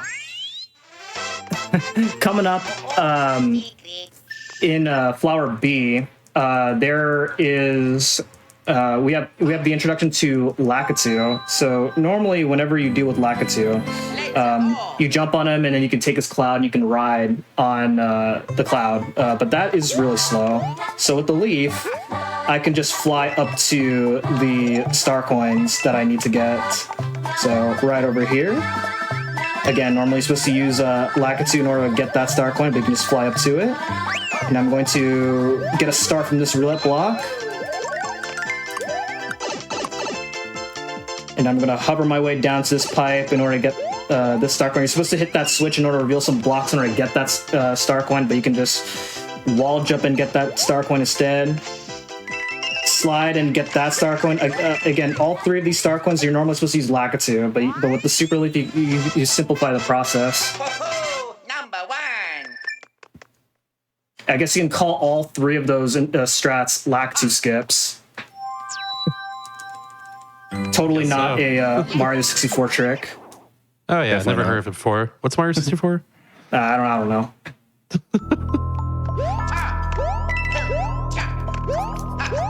Do you have a quick question from Chad, if you wouldn't mind answering real quickly? Yeah, sure. So I should know about this game, but apparently there is DLC for New Super Mario Bros. 2. Are you doing that as part of this run as well? None of the DLCs impact this game at all. I think the DLCs are mainly just extra coin rush levels, if I'm not mistaken. So that's pretty much it. There's none of them have any impact on the speedrun itself. Okay. I guess I missed it back in the day with this game. Yeah, I completely missed out on DLC.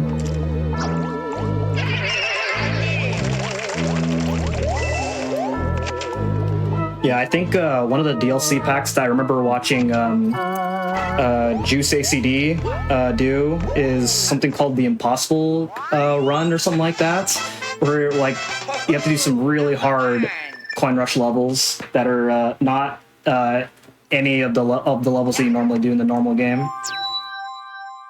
Let's go.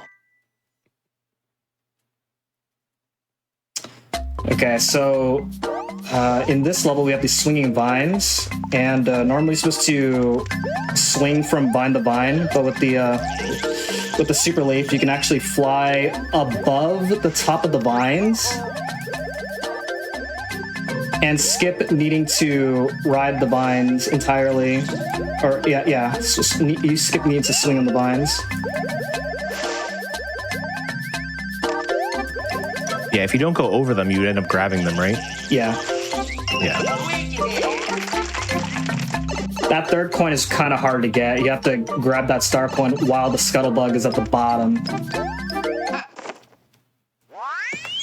And if you miss that star coin, then you can't really get that star coin anymore. Yo.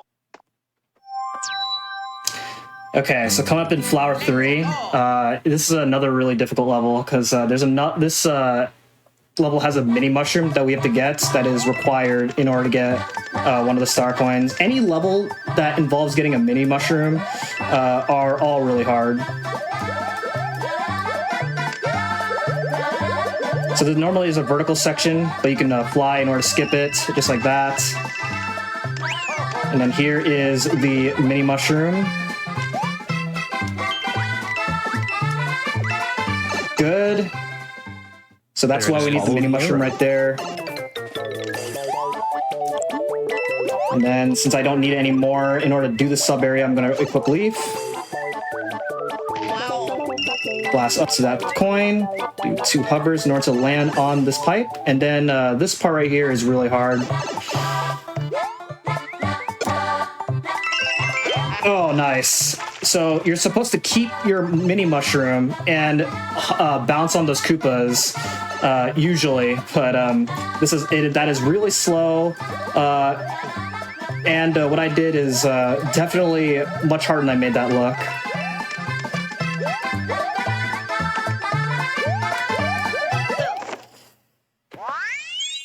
Okay, very nice. So now Very good coming level. up is Flower Castle. The first star coin of Flower Castle, you're normally supposed to use a bomb in order to break some blocks and then get the first star coin.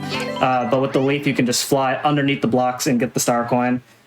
And there is a way where if you are going to use the bombs, then you can make it to be just as fast as this, but forget that.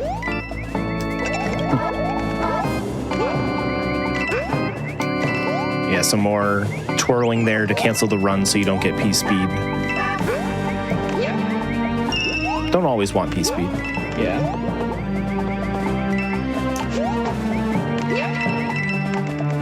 And again, letting go of the D-pad on the treadmills that move right so I can gain some speed off of them. Okay, very nice. All right, so now the boss of this castle is Lemmy Koopa. So normally what's supposed to happen in this level is the conveyor is supposed to be moving against us, and you have to use the button on the top in order to change the direction of the conveyor in order to hit Lemmy easier, but we don't need to do that.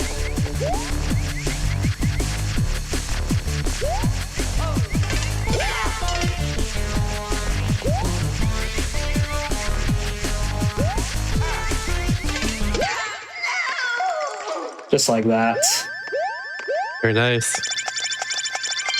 Yeah, and then something we've been doing in every castle, but I don't think we've mentioned it, is you want to try to get to the top of the level to grab the key as fast as possible. It sort of drops down from the ceiling, but as soon as you touch it, it's the level's over. So however you can get up there, usually it's P speed, but like in level 2 or in world 2, you just sort of jump up there because of the platforms. Yeah. All right, going into World 5 now. World 5 is one of the hardest worlds in the run. In my opinion, in every category, World 5 is the hardest world in the run.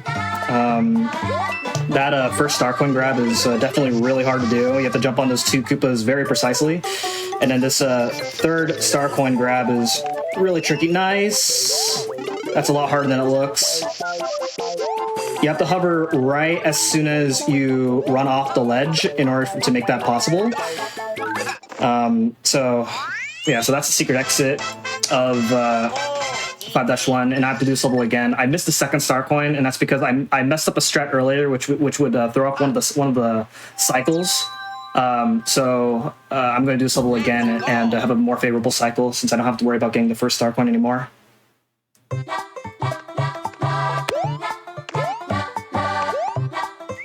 And again, because you have to revisit World 5 at some point, you can delay doing 5-1, but I just prefer to get out of the way as soon as I can.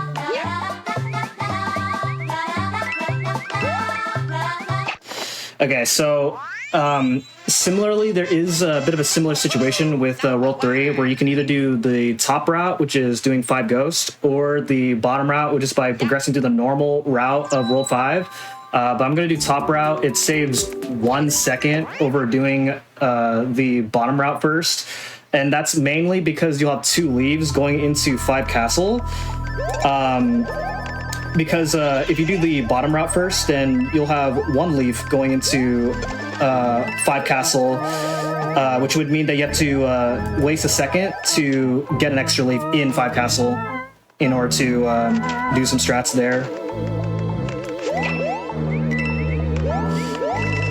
But it does make Star World a little bit riskier with 1 leaf doing this particular route. So most people usually, because 1 second is so little time over the course of 100%, it's some runners will just do bottom route first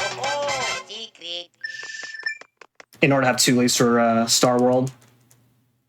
This level is the way I did this level is definitely a lot harder than I made that look. If you mess up this level, then a lot of things can go wrong.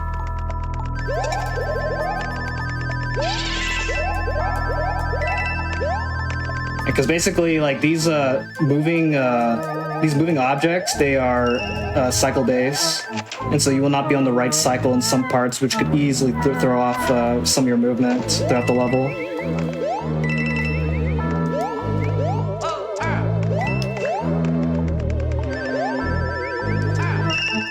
Etiquette knows how hard this level is.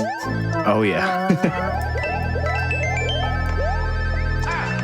This level is definitely a stressful one in Warpless.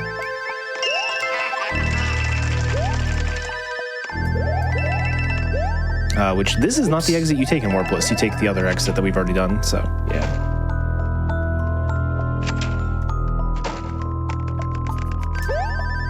Okay, so fly up here.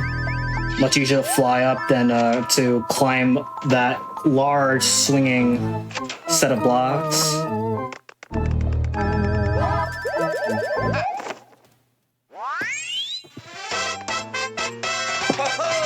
number Okay. 1. So now we're gonna do 5-A, and 5-A is definitely like after being stressed out in 5 Ghosts is definitely a nice breather.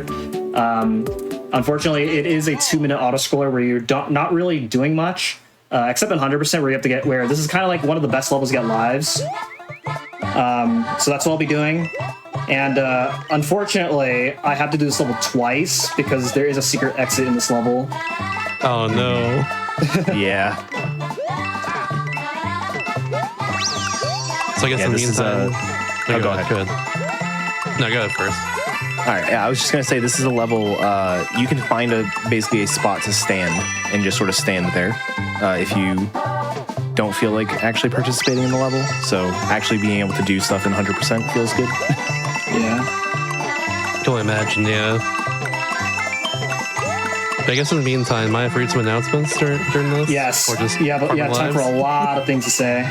Oh heck yeah, let's go. I guess I'll give you all a pretty big announcement right now then. So, Awesome Games Done Quick 2026. That event's happening next year in Pittsburgh, Pennsylvania. Yeah, it's happening next year in Pittsburgh, Pennsylvania, January 4th through 10th. I said the camera, don't worry about it. If you'd like to help out by volunteering for the events, or submitting a run, or being part of the vendor alley for it, which was a very welcome addition, very awesome addition to the last events. Submissions are open for that by October. Open for that from now until October 5th. So yeah, get your submissions in for all that. Get your applications in for all that, especially. If you'd like to attend, registration is also open too. So be sure to register. Want to experience the event in person.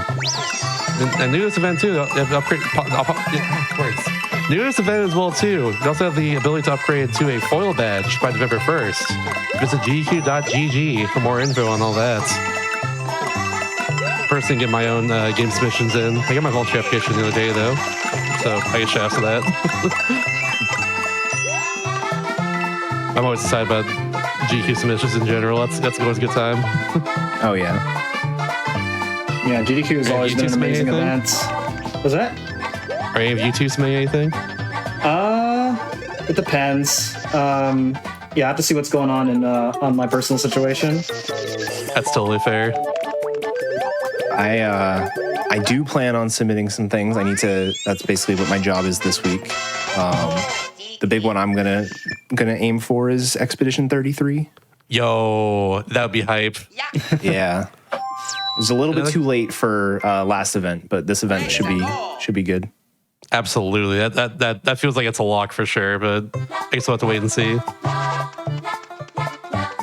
I myself am playing the Curtain Forgotten Land DLC that came out with the Switch 2 upgrade. Oh yes, yeah. Yeah. The run that's really good. It's about an hour long too, so like I feel like that is a really good shot, especially too. GDQ's been really amazing. That's the main one for me. I've been watching GDQ since, at least I've been actively watching GDQ since 2014. They always put on some really good runs every single time that they host these events. Yeah, absolutely. I've been honoring myself to be able to run for them for many years now myself. Yeah, and I've been watching them personally since 2013. Shouts to Summer Games Like Quick 2013 especially. That's the first one I watched. Yeah, I've Then been like watching AGQ them 2014 live was like the since, one that really... Was that? I was gonna say, like, AGQ 2014 was like the first one that actually really got me like wanting to try out speedrunning myself, but then I guess the rest is history at this point. Yeah, I started speedrunning seriously in 2015. Like I've been watching. I started actively watching like the GDQ videos in 2014, and I started watching them live every time in 2015. It's always a great time. 2013 was when I started watching too. And the funny story I have about that is when I started speedrunning myself, I didn't watch anybody on stream. I only ever saw marathon runs, and so I thought that's how everyone did their like PB attempts. So I treated like every run as like a marathon run in terms of my commentary. You get burnt out so fast, but it gave me something to talk about when first starting out. So Yeah, I Honestly, remember. that's kind of a good way to like build an audience to speedrun. I feel like for your personal stream, just like nothing to say, just like commentate your own runs.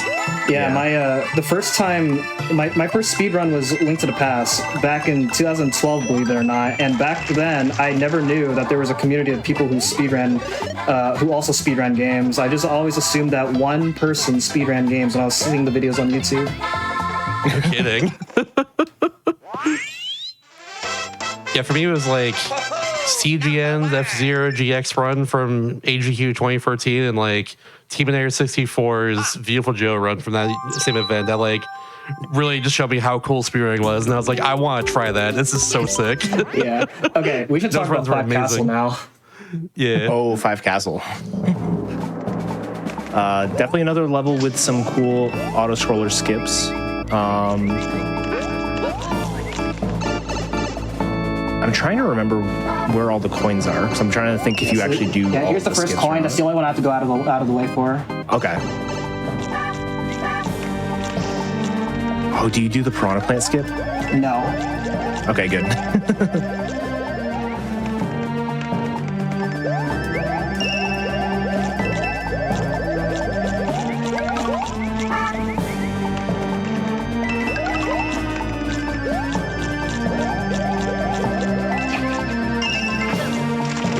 There it is. All right.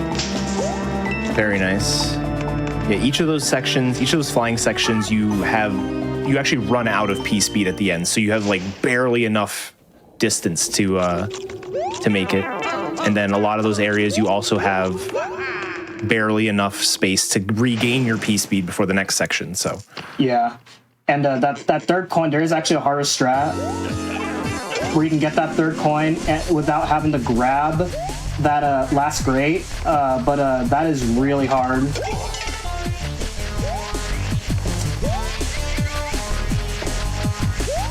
So you're supposed to use a pipe cannon in the beginning. In the corridor room, you're supposed to use a pipe cannon in order to blast through those piranha plants. But I did a damage boost wall jump. It's faster, and then I did at the start of the Ludwig fight, I damage boost through Ludwig, ground pound, and then during the power down animation, I buffered an up input in order to gain enough height to hit Ludwig just as he was about to jump away, which skips his attack phase entirely. That is a lot harder than I made that look. But we're kind of in a gauntlet here because we're in another hard level, which is 6-2. So you're supposed to ride a moat through a large pool of lava, but with precise flying, you can skip it. And 100%, this is another really difficult level because you have to do the skip while also getting star coins. So the first part here is not that bad, but the second part, there's a the third star coin requires a bomb in order to get, and I have to grab that third coin while performing the skip. Oh, hold up. Okay. that was a good save.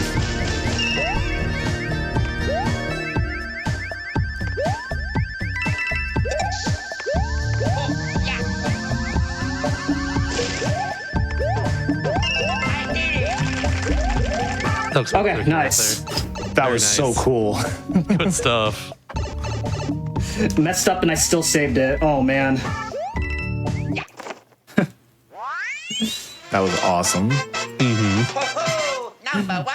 Yeah, if you mess, as you can tell, you actually don't have a lot of time to get that third star coin if you miss the bomb multiple times. Because if you miss the bomb multiple times, then eventually the lava, at some point the lava is going to rise up, and when you mess up enough times, the lava is going to catch up to you, and you just can't get that third star coin anymore.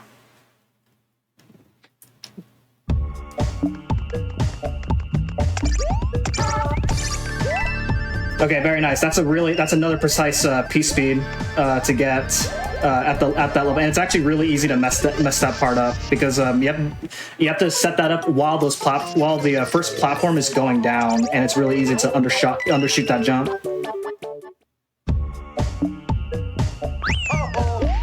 Okay, now the rest of this is not too bad. Ooh, that's not good.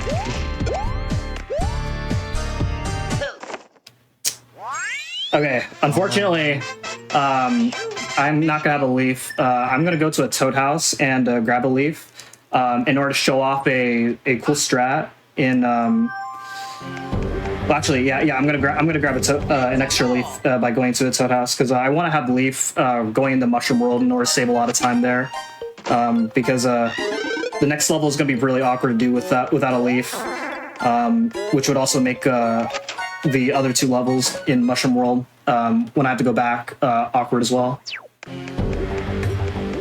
So a little unfortunate there. I didn't gain enough height to clear that Bonsai Bill Cannon jump, but otherwise that was a pretty good level.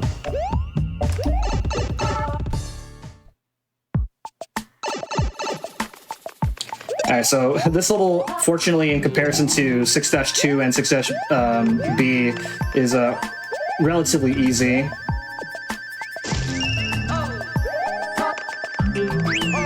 Normally you're supposed to go to the other side and crouch to get that star coin, but you can just fly underneath and get that instead. If I grab this gold ring, then the fireballs will turn to coins instead. They love their coins in this game. Yep. And then go up to the top here in order to get this star coin.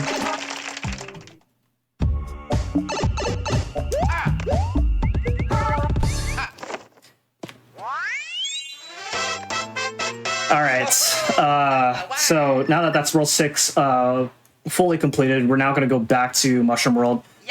It's worth noting that you can do these set of levels in the first visit in any percent. And some people will do it if they want to get these levels out of the way sooner, because these are really hard set of levels, and it only loses 3 seconds in this category doing those set of levels first instead of at this point. Let's go. All right, so now we're going back to Mushroom World, we already did a lot of Mushroom World in our first visit, so we're going to now start off by doing Mushroom 3, and again, Mushroom 3 is another auto-scroller, so...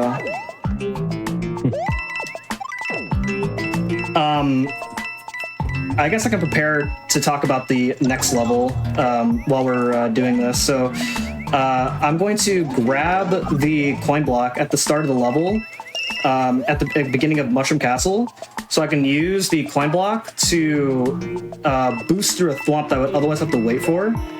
I guess we need to talk about the coin block at this point. So the coin block, usually when you move around, as you can see, you get a bunch of coins, and it pops after the 100th coin.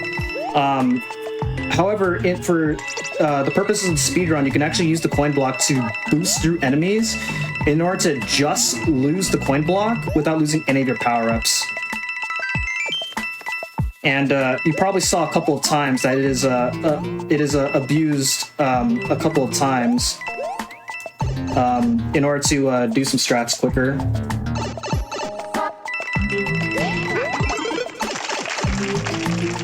Yeah, so they're just broke naturally. Alright, so I'm gonna get P-Speed here. And having P-Speed will allow me to... Normally there's like a large wall that I would have to wait for to lower. But with P-Speed, I can just fly right over the wall, and it saves a few seconds in this level.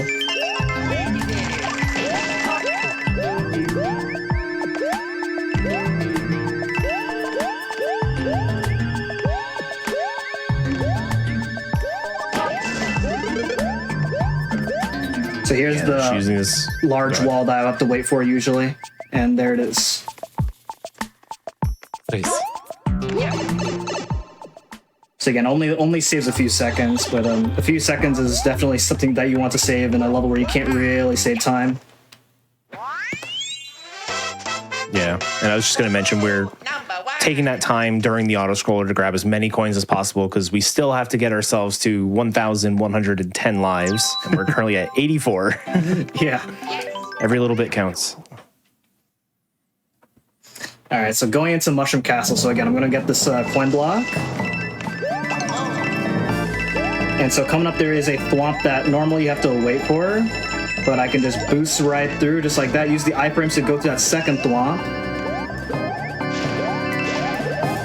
This level is very awkward to go through if you don't have a leaf going into this level.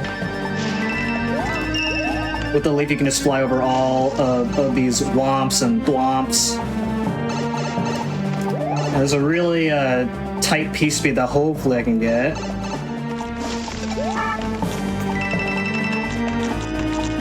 Nice. That's really tight to get.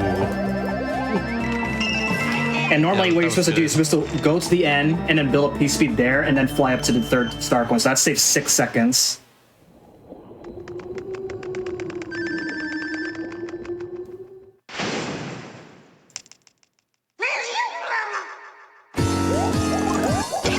Okay, Larry Koopa. So interestingly about this fight is you kind of want to hang around on one side because Larry won't come out of his shell if you're on the same side that he's on. So I kind of just know when he's going to come out of the shell and then run into Larry as he's about to come up. And just like that, we have completed Mushroom World. So now we're going to go back to World 3, and since I did 3-1, we're now going to go to the bottom part and do 3-A. So the only noteworthy thing about 3-A is there are fast-moving currents that kind of push you, that always pushes you forward.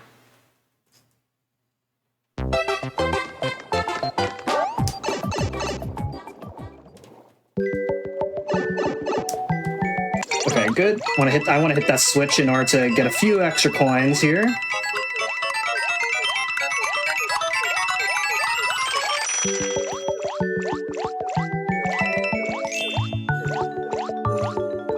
I guess while the chat's still in the conversation about their GDQ history, one of my main inspirations of picking this game up as a speedrun was actually Etiquette's SGDQ run. Oh, I did not know that. As well as I was also pretty good friends with Juice ACD, who was at the time the best runner of this game. And so I used to watch Juice a lot, and then I did see Etiquette's SGDQ run live. But I really started picking this game up in 2020 when I finally got my capture card, and then I learned all my beginner strats off of Etiquette's run, and I slowly started building up by watching other top runners. Yeah, I never could quite get the a lot more optimized strats down. It's tricky for a game like this, to say the least. Yeah. So much precision needed. Number 1.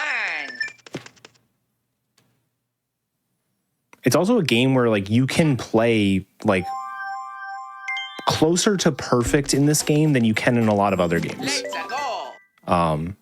So it is punishing if you don't know like the best strats. It's still a worthy run. Like if you own the game, you own a 3DS.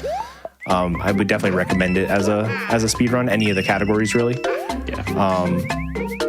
But there is a lot of room to grow. Yeah, for sure. Okay, so we're back in 3-4. So I'm at 86 lives. So what am I gonna do since we are about almost through? We're reaching the halfway point of this run, and so we're gonna go into sub area. There's no star coins, so you normally have no reason to go here. But if I do this correctly, I will get some lives. Oh. Oh, wow. Okay. All right, and with that, I will be right back. Fair enough. All right. Sheesh.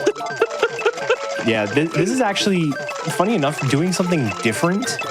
This is also one of the best areas in the game to grind coins if you're trying to max out your coin counter. So it's just funny how like the two different things end up being in the same area of the game. Yeah. I was wondering where we'd start doing this. I didn't know if it'd be like I didn't know what would happen for it, but I didn't Yep. expect this. That's to say the least. Oh my goodness. I do like that MJ just left. So how are you doing it? How's your day? I'm doing all right. How have you been? I've I've been good.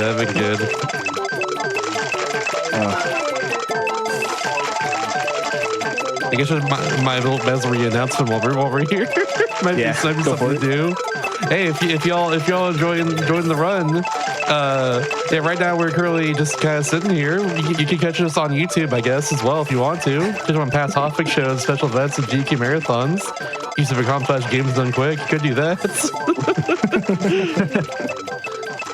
If you're watching us on YouTube, you also like the video, subscribe, and turn on notifications. Stay up to date with GDQ as well. And if you're at this point in the VOD, you should do that because there's nothing else to do right now for like 30 more seconds. Welcome back, by the way. Thank you. We're just shooting the breeze while we're just doing this. I was not expecting this to be the way you actually got lives, by the way. I don't know what I was expecting, but it wasn't this. Yeah, so there's another mode in this game called the coin rush mode, and what you do is you play the flower pack, hope that you get this level, and then you basically do the same thing, but you equip the gold flower so you can get coin instead of 1-ups.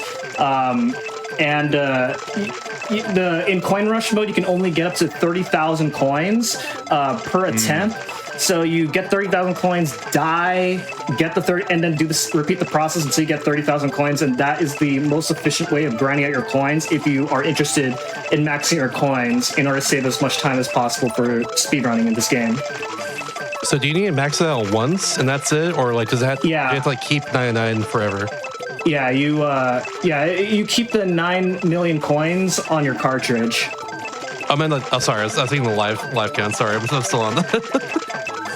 No, the life count is per save file. Oh yeah, Gotcha. Okay, we're done.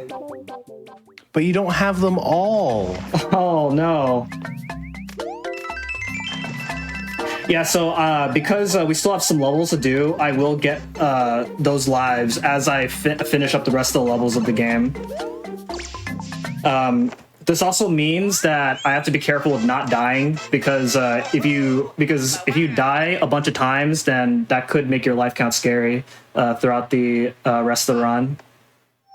Because the idea is you want to have crown at the end of the run. Gotcha. Okay, that's what I was wondering about. Yeah, so I actually grabbed a few extra lives in order to account for the fact that I might die for the rest of the run. I'll just save a couple more seconds and not grind those last couple of lives. Yeah. I'm here for. I love strats like that. I'm here for it. Save those frames. Yes. Yeah. So the idea is you want to try and get as many lives as you can before you get to the 1-up section, or before you get to the 1-up grinding section. So that way you can grind for. That way you save time on the grinding section.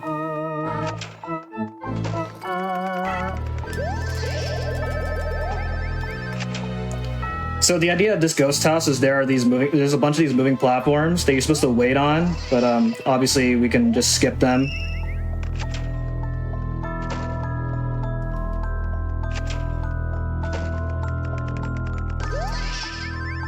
So fly up over here, grab this coin. And then what I'm gonna do here is I'm gonna get the secret exit first. So what I'm gonna do in order to get to the secret exit is I'm going to turn backwards a little bit, so that way this boo... Oh, that's not good. Okay, let's get the normal exit instead. Alright, so in this case, to get the normal exit, normally you don't do this. Normally you wait on the large platform for a little bit longer and then fly up, but since I got hit there, a little bit unfortunate. That's... we'll just go for a backup strat. Ho-ho! Number 1!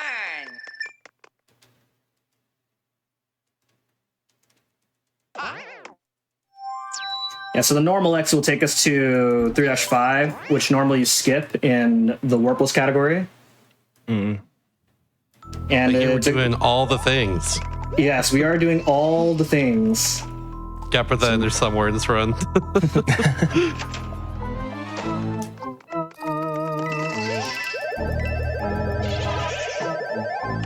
That piece speed is that I just got there is actually tighter than it looks. You have just enough room to get that piece speed.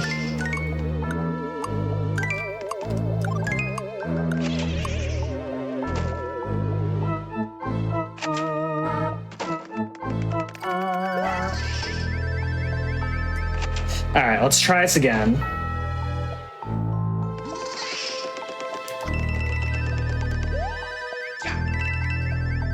All right. Much better approach. There we go. Nice, nice.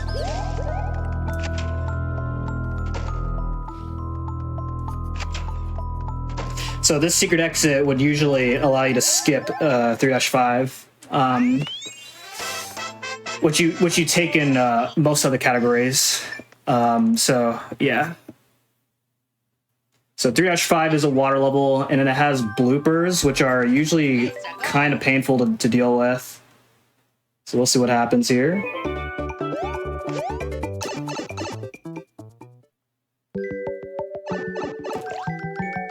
Oh, this level, yes. I remember this level. So there are 2 parts. The other gimmick behind this level is that there are these rolling rocks that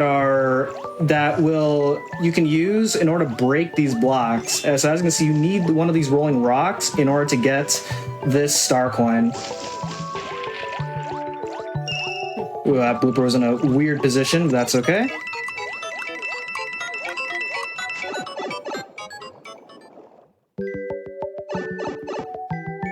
Yeah, these bloopers, they kind of just like home in on you when you're trying to deal with them.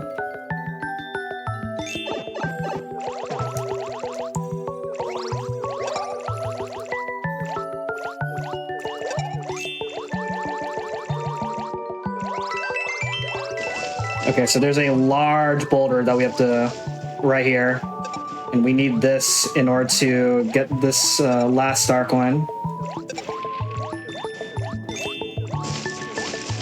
Otherwise, normally you can just swim around the rocks without needing to get the star coins in like a category called no secret exits, where you don't get any of the secret exits. So you do this level in that category.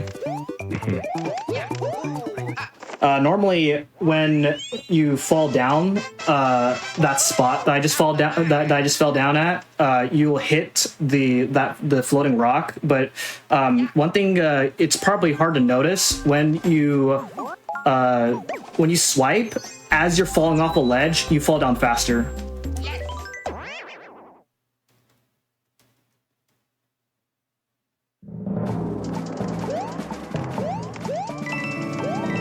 Three Castle, another very cycle-based level. Yeah, so we got these razor blades that we have to dodge, grab that first coin, and then there's a really cool piece speed that hopefully I can get.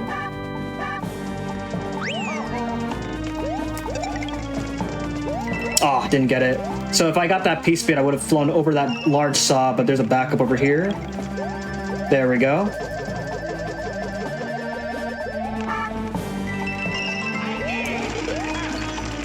So unfortunately, that only loses a second. Not too bad. But you do want to have piece speed going through that room, so you can fly over all those saw blades. Mm-hmm.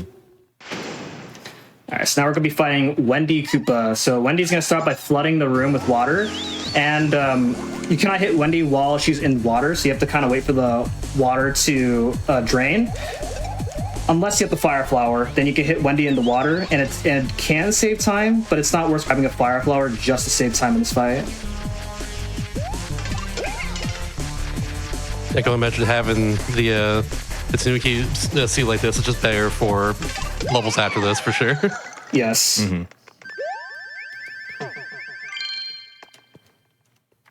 Also, now that we've beaten World 3, now would be a good time for a break once again. Yeah, when I transition to World 4, yeah. Sounds good, sounds good. Can you believe an hour's already passed? That's wild. I know.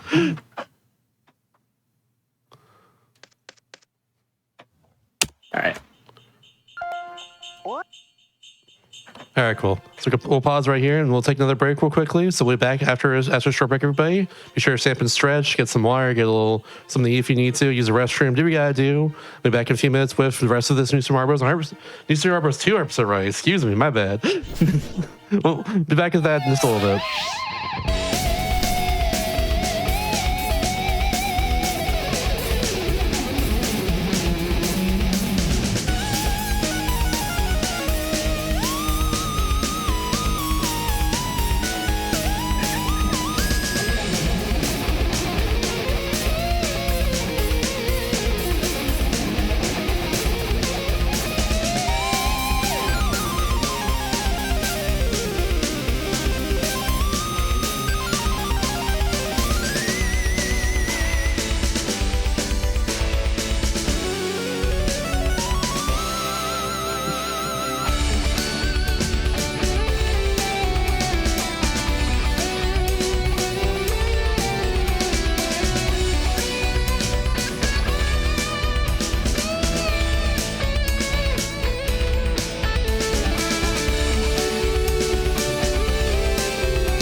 Welcome back, everybody, to Do All the Things, the Hotfix show about 100% speedruns and completionist categories in general.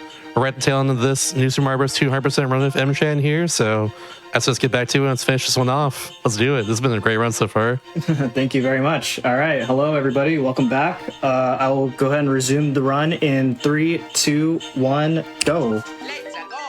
All right, so going into World 4. World 4 is the longest world in the game. If you count the levels of World 4, this has the most amount of levels out of every world in the game. Which is an interesting contrast to most other categories, because in most other categories, this is the shortest world in the run. But it's 100%, so we have to do everything. So we're going to be in World 4 for a while. Nice little shell grab for the coin there. Yeah. And then there's also these mini Goombas where normally when they latch onto you, then they'll reduce your jump height. But you can actually swipe them and get rid of them easily, which is what happened earlier. Yes. All right, so going into 4 Ghosts, we have to pretty much follow the walls of this level. It's pretty much the gimmick of this one, so you can essentially call this a bit of an auto-scroller. And we have to do this twice because there is a secret exit. I'm going to get the normal exit first so I can get 4-2 out of the way. Because 4-2, it's really easy to get hit in 4-2. So I want to, so if I get hit, then I can go back to 4 Ghosts and grab a leaf in 4 Ghosts without wasting any time.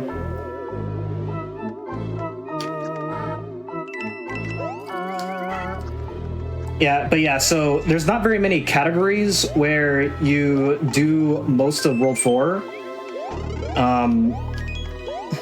So very often these levels kind of go unpracticed as a result. Yeah. Like, you definitely do all the numbered levels in like no secret exits, but you definitely, there's all the way up to 4C in this one. So Yeah.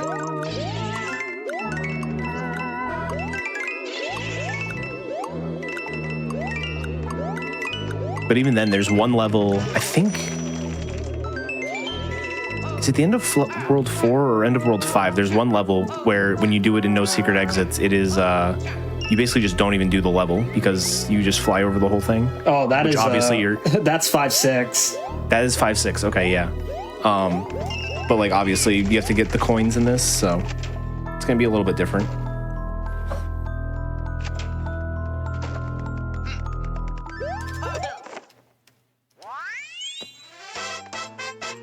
Ho-ho, number 1. All right, time to do 4-2. So again, there's a lot of enemies in just one. There's gonna be like a part in 4-2 where there's like a lot of enemies in like one really compact space. So it's really hard to go through that section without getting hit. So we'll see what happens. And this is why I'm. Well, that's not where I want. That's not where I want to get hit. So that actually is a little unfortunate. I'm not going to equip my leaf just yet. I'm going to save it for. Well, all right, hold up. Okay.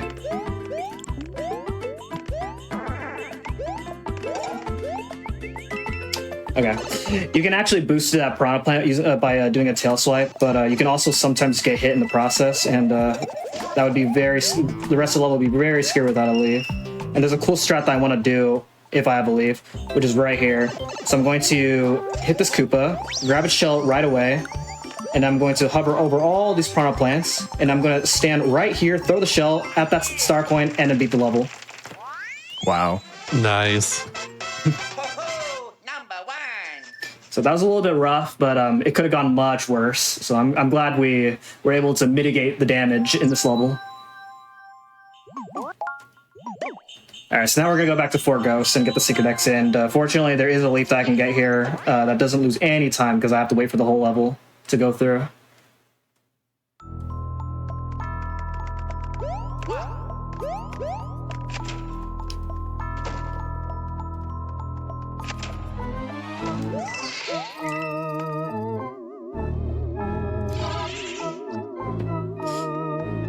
I guess while we're going through this, if you guys are liking what you're seeing and you like and you're enjoying me as a runner, I stream the new, not just this game, but also other games in the new Super Mario Bros. Series.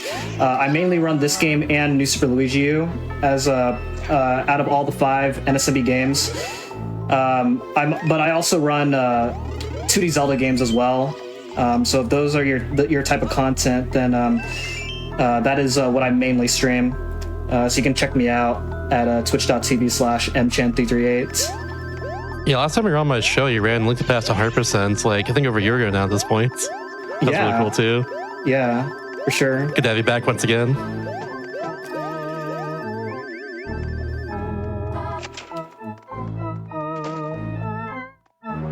I always find it funny, like some runners just have like some odd game pairings. Like you wouldn't think of New Super Mario Brothers and 2D Zelda going together. Yeah. I know you've also dabbled in a little bit of Pokemon as well. Yeah, I have ran mainly Gen 1, Red and Yellow. Yeah. In the Pokemon community. If you think those are raw, don't look at my speedrun.com profile. I've run like WarioWare a few times along with mainly like 2D platformers or anything else. And like I ran a racing game for the first time ever like last year pretty much, so there we go. Okay, so one thing to talk about there was I grabbed the coin block so I can use it to boost through one of the amps. If you get hit by an amp, then you get electrified and then lose your power up and then lose all your speed. So you lose quite a bit of time if you get hit by an amp in this level. So I used the coin block to kind of abuse that in order to not deal with the animation.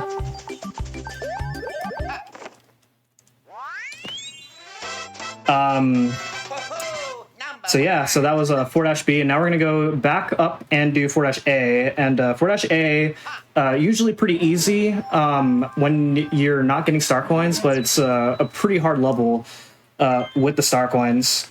As midway throughout the level, there is going to be a mini mushroom, and as we know, any level that has that involves using a mini mushroom, very hard. This first part is also really hard because I have to ground pound through these blocks and then deal with all these bouncing Goombas. Okay, there we go. It's very easy to get hit by those Goombas. I actually took it safe. You can go a lot faster than that, but it's really easy to get hit.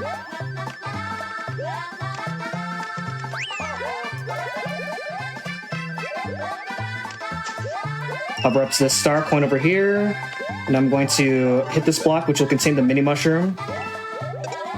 And I have to wait for the mini mushroom to get up to this part. I'm going to get all these Goombas out of the way, so that way they don't respawn when I come back up.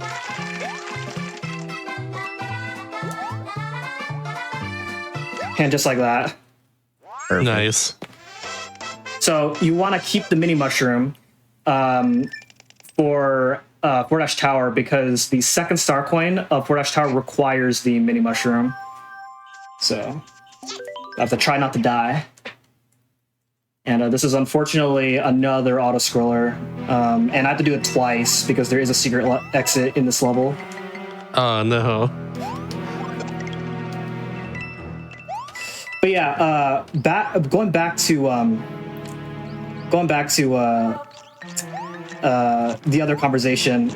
So yeah, as I mentioned earlier, Link to the Past was my first speedrun, and then I started branching out into other games throughout my speedrun career. Like I ran a bit of Mario 64. I used to run. I ran a bit of Super Mario World. But out of all the games that I branched into, I find that the 2D Zelda games, as well as New Super Mario Bros., appeal to me most. That's completely valid, honestly. I started myself with like Kirby games, and then I branched out to like Metroid like later that year. And then from there, I've kind of just been running kind of whatever myself. Yeah, there are definitely some runners that just run whatever that they enjoy.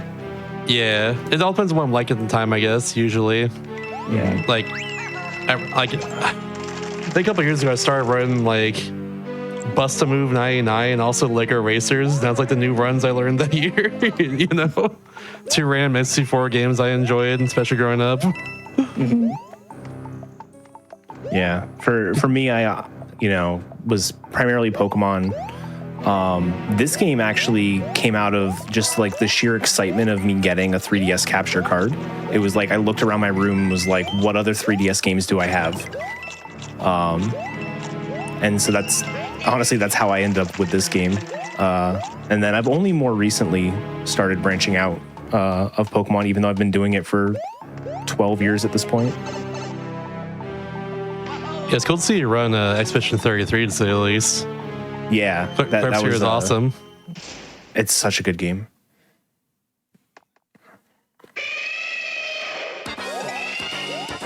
All right. Now, if you remember Six Tower, we said that's got to be the hardest one. Look at this. This is only World 4. This is so much harder than 6. Yeah, this is real. definitely the hardest one. And that's not even a joke. Usually I joke about hard bosses, but that's not a joke. Yes.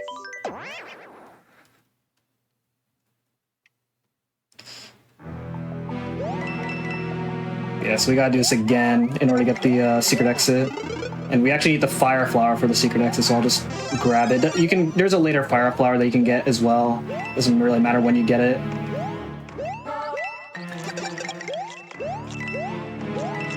Bring up an announcement during this time then?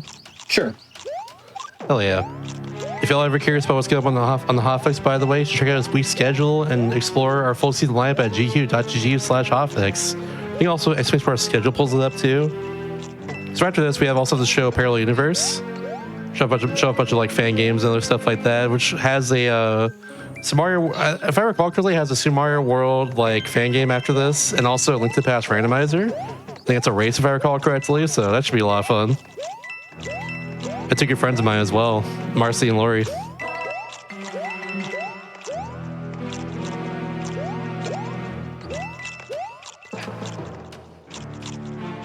Plus, of course, this weekend we also have, our LAM celebration, Latin American Heritage Month celebration. It's a 4th annual one. It's happening. You should join us 1 p.m. Eastern time, September 27th, 28th, tomorrow and Sunday, for a bunch of speedruns featuring Latin American and Hispanic runners, presented by Latinos and Hispanics in speedrunning. Type exclamation mark I can't say it for some reason. Exclamation mark LHS in chat. There, I did it. To join the community. Or exclamation mark LATAM LATAM for the full schedule. It is a hot schedule, I'll tell you that much. Mm-hmm.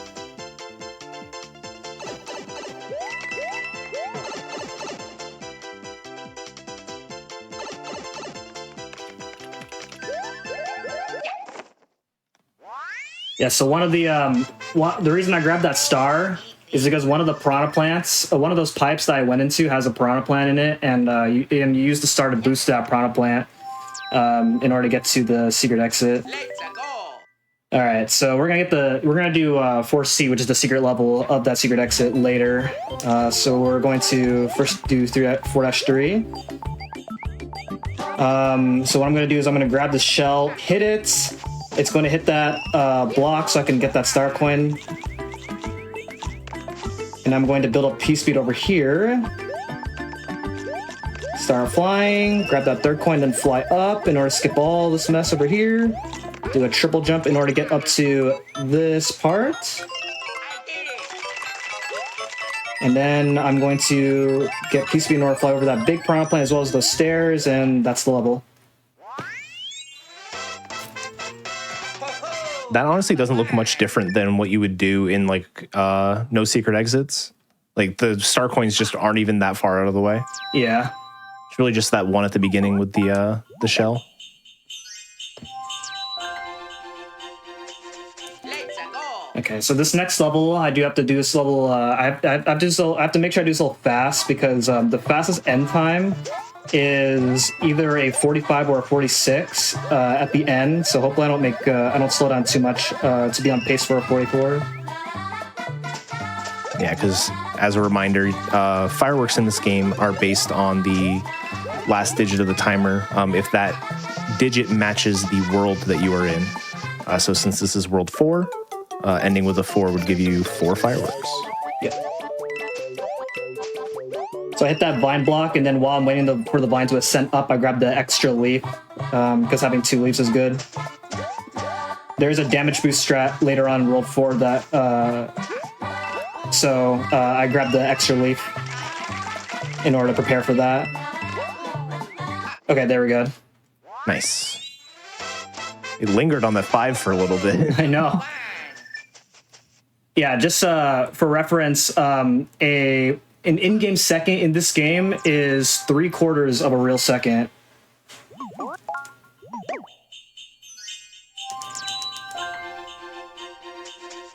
All right, so now we're going to go back here, and we're going to go to 4-C. So 4-C has a lot of these fuzzies, and they're usually kind of a pain to deal with unless you either have the Fire Flower or the Super Leaf.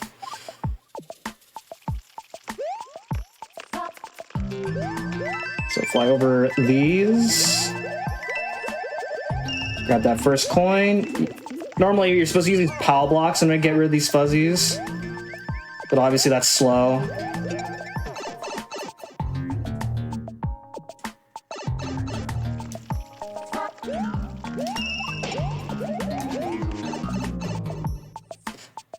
It is satisfying to just see them all poof away, though. Yeah. Absolutely.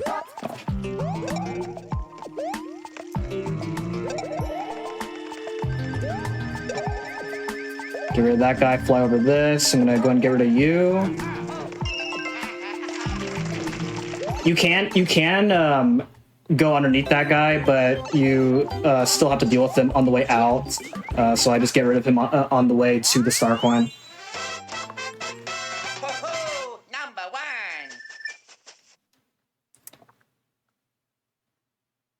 Yo. All right, this next level is a water level.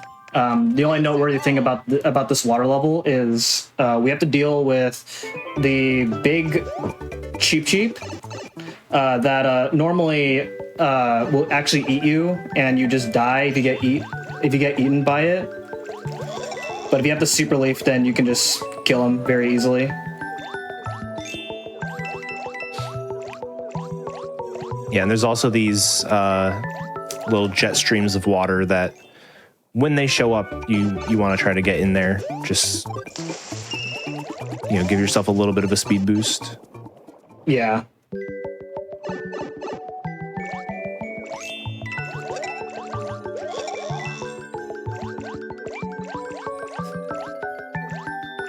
Yeah, this fish is terrifying usually when you play this game casually.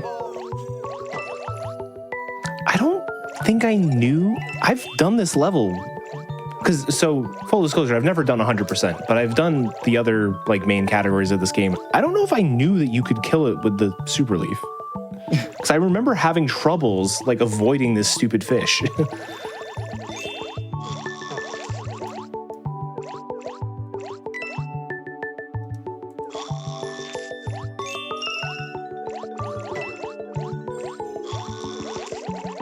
Yeah, I've only picked up no secret exits very recently, and only done a very few runs of it.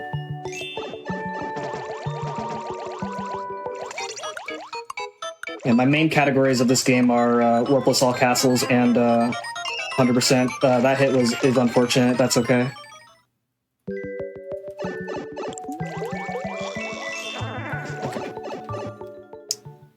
How much does the No Secret Ashes run differ from this run besides just there being no star coins? You mainly fly over a bunch of levels in all in the levels that are exclusive to No Secret Exits. So yeah. Yeah, and you don't sense, do. Yeah, you also obviously because you're not doing the secret exits, you don't get some of the side levels as well. So you pretty much go through. You go through the main path of each world for the most part. There's some deviations, but actually, I was reminded when you were doing it earlier. We actually don't do 4 Ghost in no secret exits. You go up and around to do 4A. Yeah, you can take the star coin paths,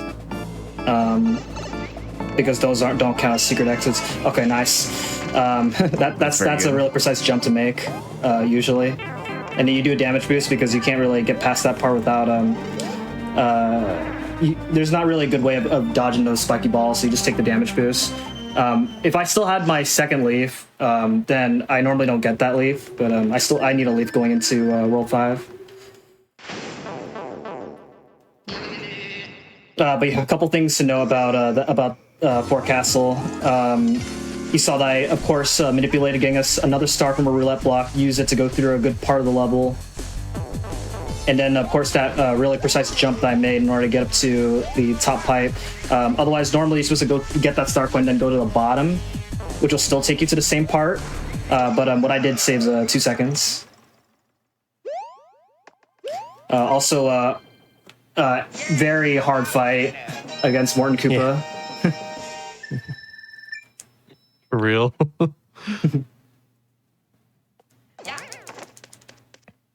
All right, so now we're going back to World 5, and we still have the long part of World 5 to do. So here we go. Let's go. Starting off with 5-2. So 5-2 is another level with Lakitu. And this one's actually pretty difficult to do. So I'm going to get this coin ring, so that way the Lakitus don't throw the spinies at us. Instead, they're going to throw coins. And then I'm going to grab this star over here. Use this Lakitu cloud. I actually have to use this Lakitu cloud in order to get up to this pipe because you can't fly high enough to reach this pipe.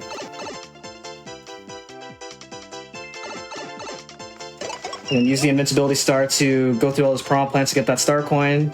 And I'm going to set a P speed in order to skip needing a Lakitu cloud. Nice. And then grab this star from this roulette block. Lakitu's right there. Nice. That's really hard to do. Very clean. More coins. Yeah. So the reason that's really hard because you have to know where that pipe is in order to get up there.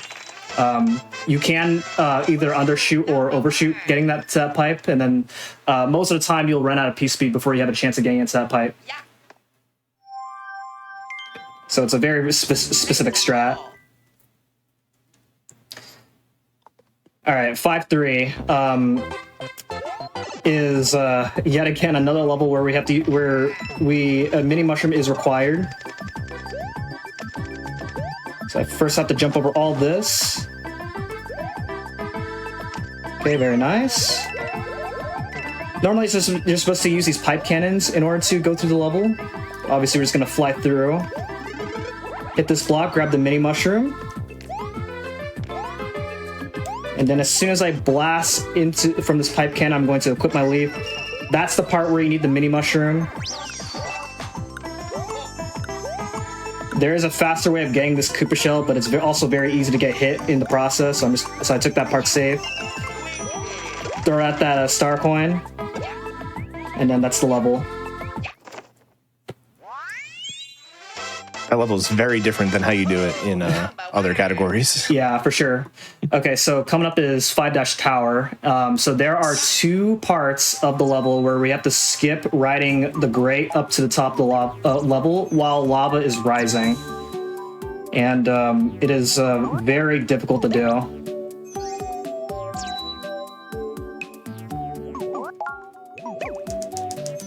So first I gotta spend these star coins and then we'll begin the level.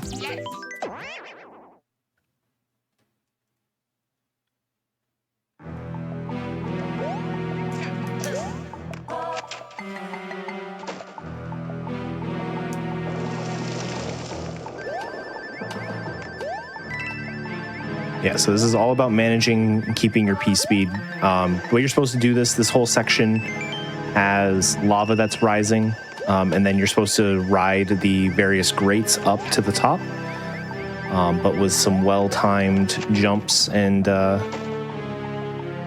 1 tile wide landing platforms, which is a thing that these kind of levels love to do. 6 Tower was similar. You can do that, and then similar thing here. there's a hard strat I'm going to go for, I'll go for it. But then if I die, I'm going to go for the safer strat.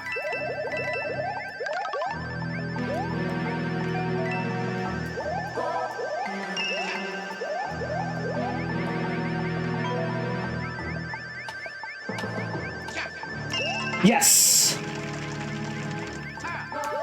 That is very impressive. If you run out of piece speed, it is very easy to run out of piece speed there. And if you run out of piece speed, then you die.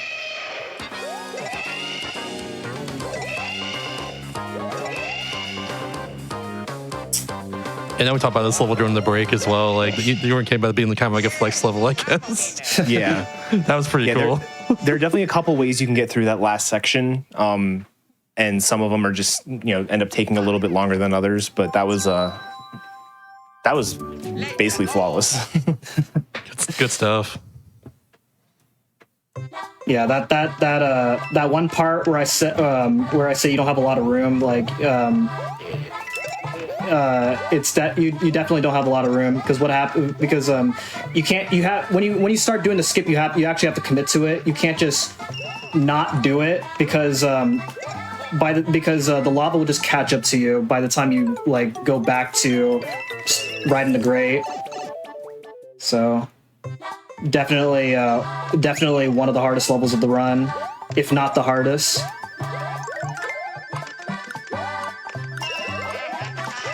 And there's already a lot of hard levels. So this is definitely up there as one of the hardest levels in the run. Ho-ho, number one. 5-4, blue mushrooms go down, the pink mushrooms go up. It's all there was to talk about for that level. And one of them went very up. Yeah, one of them went very high up, which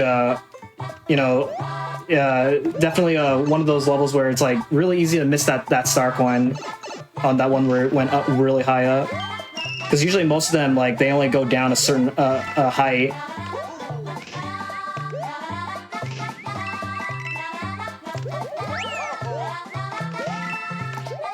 Okay, nice.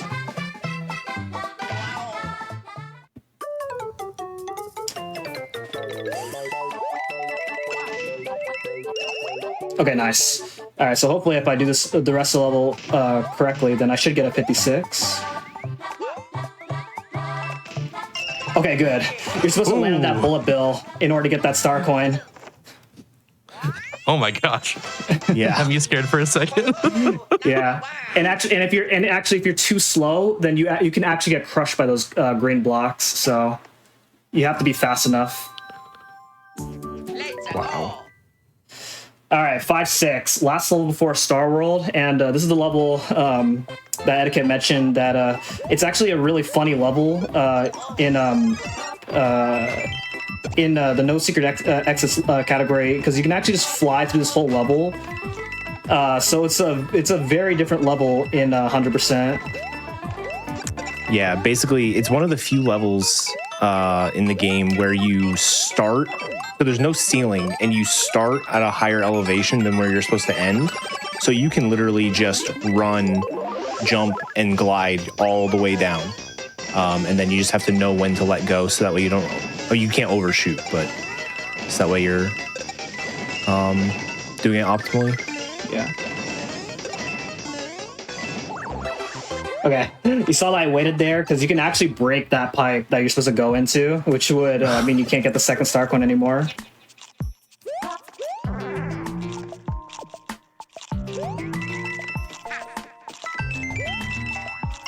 Ooh, okay, good. All right, kept my leave, which is good. And all right, so we already did the castle. And now all that's left is to do Star World now. And we actually have Crown lives. Let's go.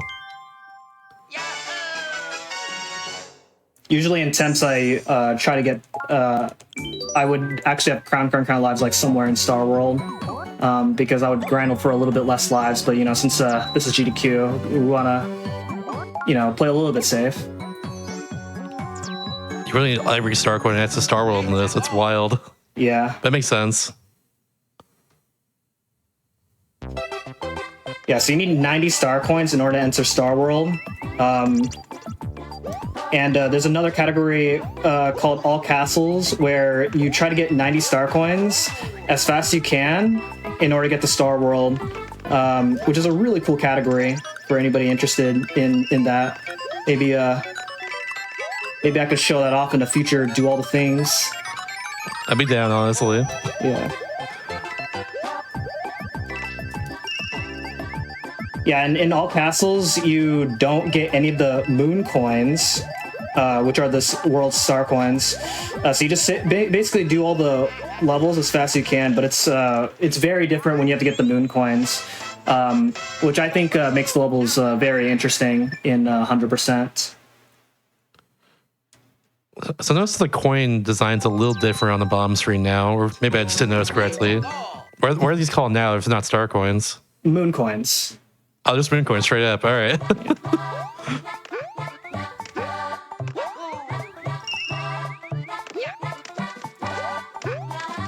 Oh, now I'm seeing the moon. Never mind.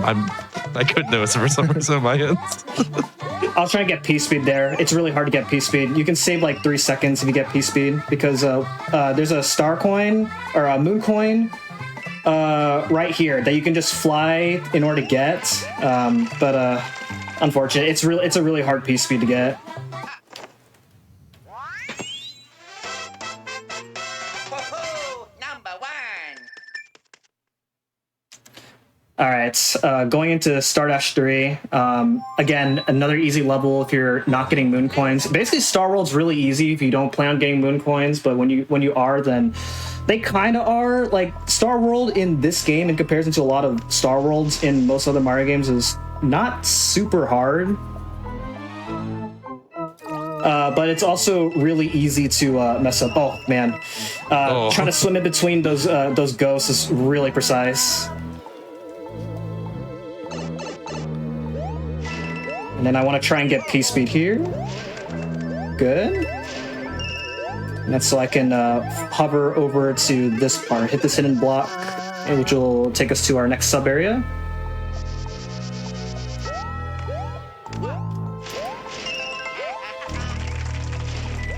Yeah, so those womps won't hit you unless they are on the ground, which is why I was able to get away with that without getting hit. So it's not as scary as it's not as scary as it looks. Okay, but the next level here, which is Star 4, is another auto-scroller, but it's also a pretty terrifying auto-scroller because I have to go through the whole auto-scroller as Mini Luigi, and the gimmick behind here is I have to dodge this Porcupuffer the whole time as Mini Luigi. Oh yeah, that's gonna be super scary. And the reason that Mini Mushroom is required is because there is a mini pipe at the end of the level that I have to go to as Mini Luigi. Fortunately, there are Koopa Troopas I can use in order to defeat the Porcupuffer as much as I can. He does respawn after a while, but it's always good to kill him as much as you can, so it makes the level the least stressful as possible. So is that mini pipe you have to get to required at the end? Yes. So in that case, if you get there and not mini, you just kind of have to redo the level again? Yeah. That's so mean. Because that mini mushroom pipe, or that mini mushroom that I just hit, is the only mini mushroom. So I'm actually gonna skip this checkpoint because I won't have another chance for a mini mushroom if I That's so die. mean. Right? You really put a checkpoint there to make you not become mini. just to tease you, I guess.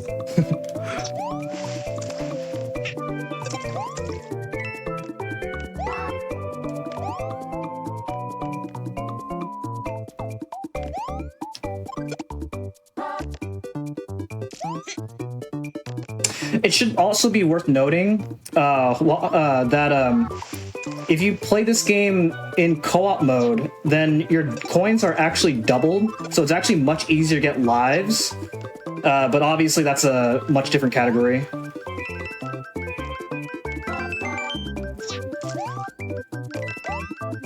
Well, the flex of collecting a 1-up there when you already have maxed out lives.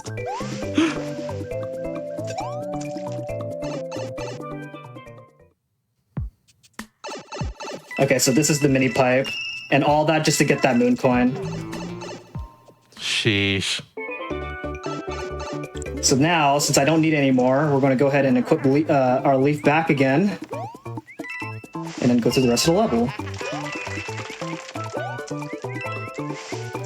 Honestly, that to me alone is impressive, being able to keep the main mushroom that long, because, like, the different physics always mess with me when it comes to that. Yeah, exactly. Ho-ho! Number 1. Yo. Okay, Stardust 5. Yet again, another level with Lakitus that we're going to try and skip with the precise flying. I'm going to try and build up P-speed. Get that guy out of the way. Fly up, get this moon coin. Fly down below to get that moon coin. Normally you're supposed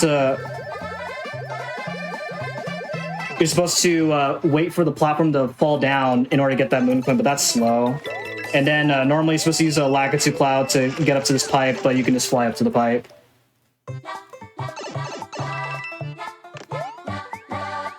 Alright. Okay, Star 6 is another auto-scroller. Fortunately, not as stressful as Stardust 4. So definitely time to, like, if you're on a good pace going into this level, then it's definitely a good mentality reset point. But at the same time, it could be a curse because that's like 2.5 minutes of thinking about how you're going to mess up Star 7 Star Castle.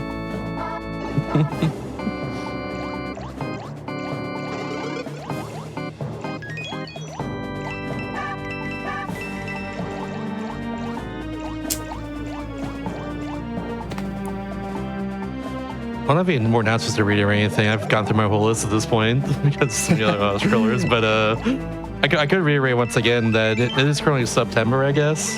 So if anyone in chat is enjoying, like, the Hotfix content and in general our weekly content overall, consider subscribing right now for 25% off. For either 1 month, 3 months, or 6 months in a row if you want to. That's a thing going on, and September ends like next week, so. No, now's the time if you want to do that for sure. You also get like exclusive emotes, app reviewing, and access to chat and replays as well. By the way, thank you for watching regardless. Thanks for being here tonight, everybody. Thanks for spending time with us on GDQ Hotfix. It's always appreciated. Yeah, thank you everybody for tuning in for the run. And it's always a pleasure, being part of GDQ. I've done I believe this is my 4th GDQ Hotfix run on the channel, so it's always a pleasure being a part of GDQ. I haven't done a main event run yet, but it's always a pleasure doing GDQ Hotfix. Being showcased on GDQ in some way. As a longtime fan of these events. In my opinion, you're definitely overdue for a mainline GDQ run because, like, your run's always a lot of fun to watch in marathons. Thank you. I know we spent a lot of marathons in general too, but it's always a good time. Yeah.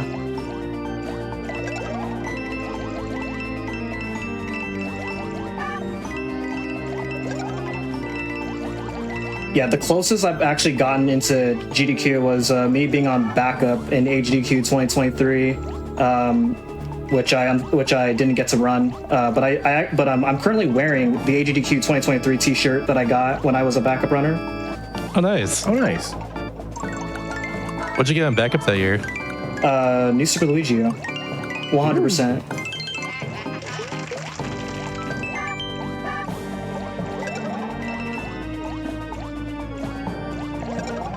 Sounds like it's due for a resubmission. I gotta agree, honestly. Yeah. Again, we'll see what's going on, personal circumstances. Right. Mm-hmm. I got engaged recently, so we'll see. Oh my gosh, congratulations. Thank you.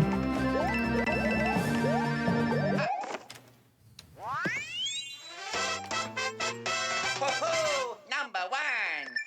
All right, so we're finally done with Star 6. So now we have Star 7 Star Castle. So here we go. Let's go.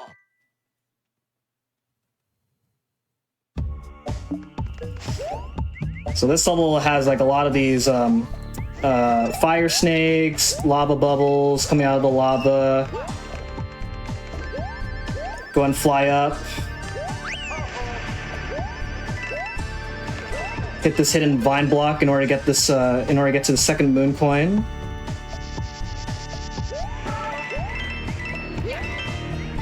Just like that. I'm gonna try and set up a triple jump in order to fly over a fire bar. Just like that.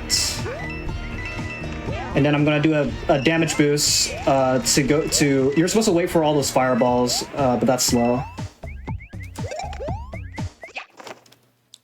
Very nice. Ho-ho, number 1.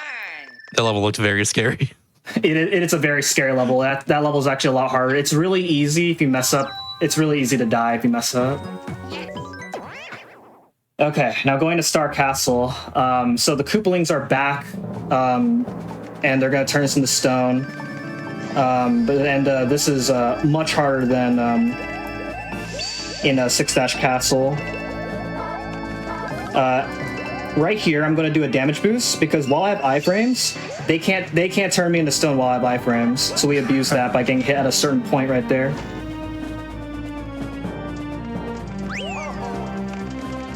And I'm going to go ahead and hit this item block over here, grab that leaf. And I want to try and get P-Speed here. Good.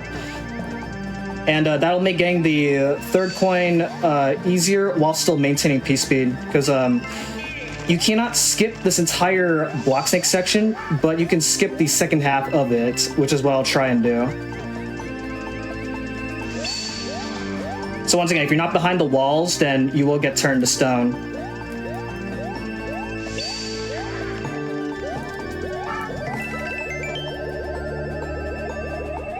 Nice.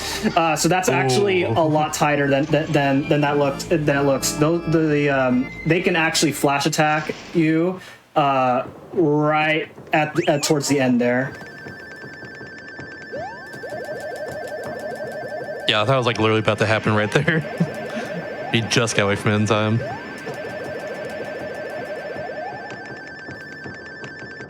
Okay, it's Dry Bowser.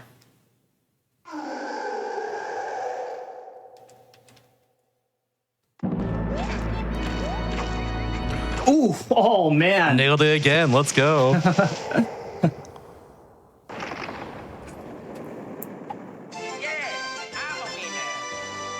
So what's gonna happen now? Now that we defeated Dry Bowser? It must be over. It's gotta be.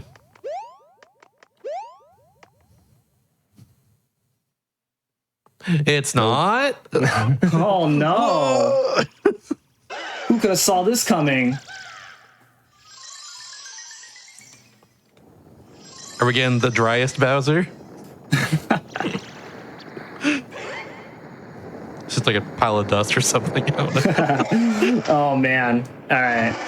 So yeah, the escape sequence of Star Castle. It's basically the same as the escape sequence in Six-Dash Castle, except the platforms are smaller. So it's a little bit difficult in that sense, but the way we do the escape sequence is basically the same.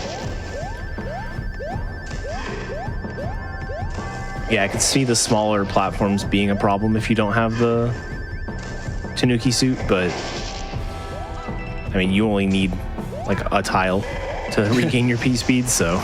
Yeah.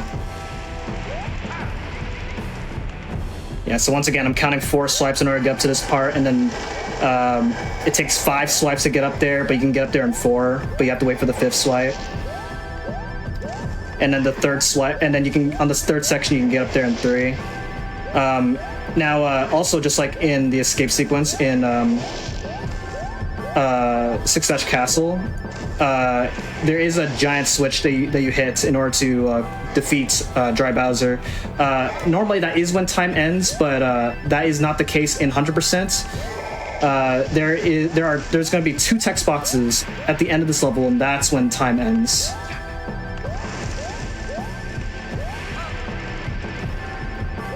The second text box will be the final text box that confirms that you have 100% of the game.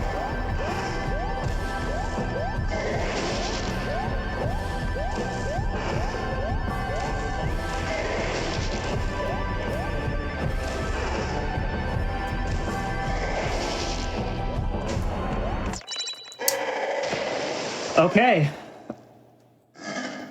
Did I not die this run? I don't think you did, yeah. I don't think you did. That's impressive. I was gonna say anything until the end, but yeah, you did. You're super clean with it, to say the least. Yeah. Wow.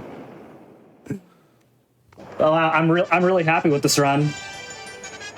Yeah, you did amazingly. Yeah, I haven't ran this category in like over a year, so I was a little worried when I was derusting in preparation for this. But I'm really happy that this run went as well as it did. Okay, time's coming up. Time. GG's. 2:42:58. Sheesh. All right, that's actually really close to my PB. So yeah, I think actually let's look up. My PB is around a mid 2:42. So that was really close. Yeah, that was for a run like that, being like, especially for how long it is and how difficult it is. Like being that close to your PB is really impressive. While commentating the game too. Yeah. So like, major props to you on that one. Honestly, get some more GGs in the chat. Like more of them, please. Give us more. Thank you. And there's the 5 stars confirming that this is indeed 100%. So yeah. But yeah, thank you everybody for watching. I had a lot of fun being a part of Do All the Things once again. Thank you, Shasta, for inviting me onto the show. And thank you, Etiquette, for joining me on commentary. Of course, yeah. Thank you for having me. This was a lot of fun, and I honestly learned a lot. Like I said, I haven't run this category before, but I've definitely watched it. But there are a lot of little things I didn't know about, so this was really cool. Yeah. All right. With that, I already said my shout outs sometime during, I already said my promotions, twitch.tv/mchantydrates. I speedrun new Super Mario Bros. Games as well as the Zelda series, mainly. So yeah, go ahead and follow me on Twitch if you enjoyed what you saw. And you can also check out Etiquette, really awesome Pokemon spinner, as well as Exposition 33. So you can be sure to check him out as well. He's also really awesome. You can also check out Shasta as well. He's also awesome as well. Thank you. And yeah, with that, that's all I have for this run. Thank you all, everybody, for watching, and enjoy the next show coming up. Yep, we got Parallel Universe after this with Helix. It will be a Super Mario World Kaizo fan game with my friend Marcy, and also after that, I looked past randomizer, I think he's Sandy Race, if I recall correctly, with both Marcy and my friend Lordy Benkin. So stick around for that, everybody, and that's it for Do All the Things this week. I'll see y'all in 2 weeks from now.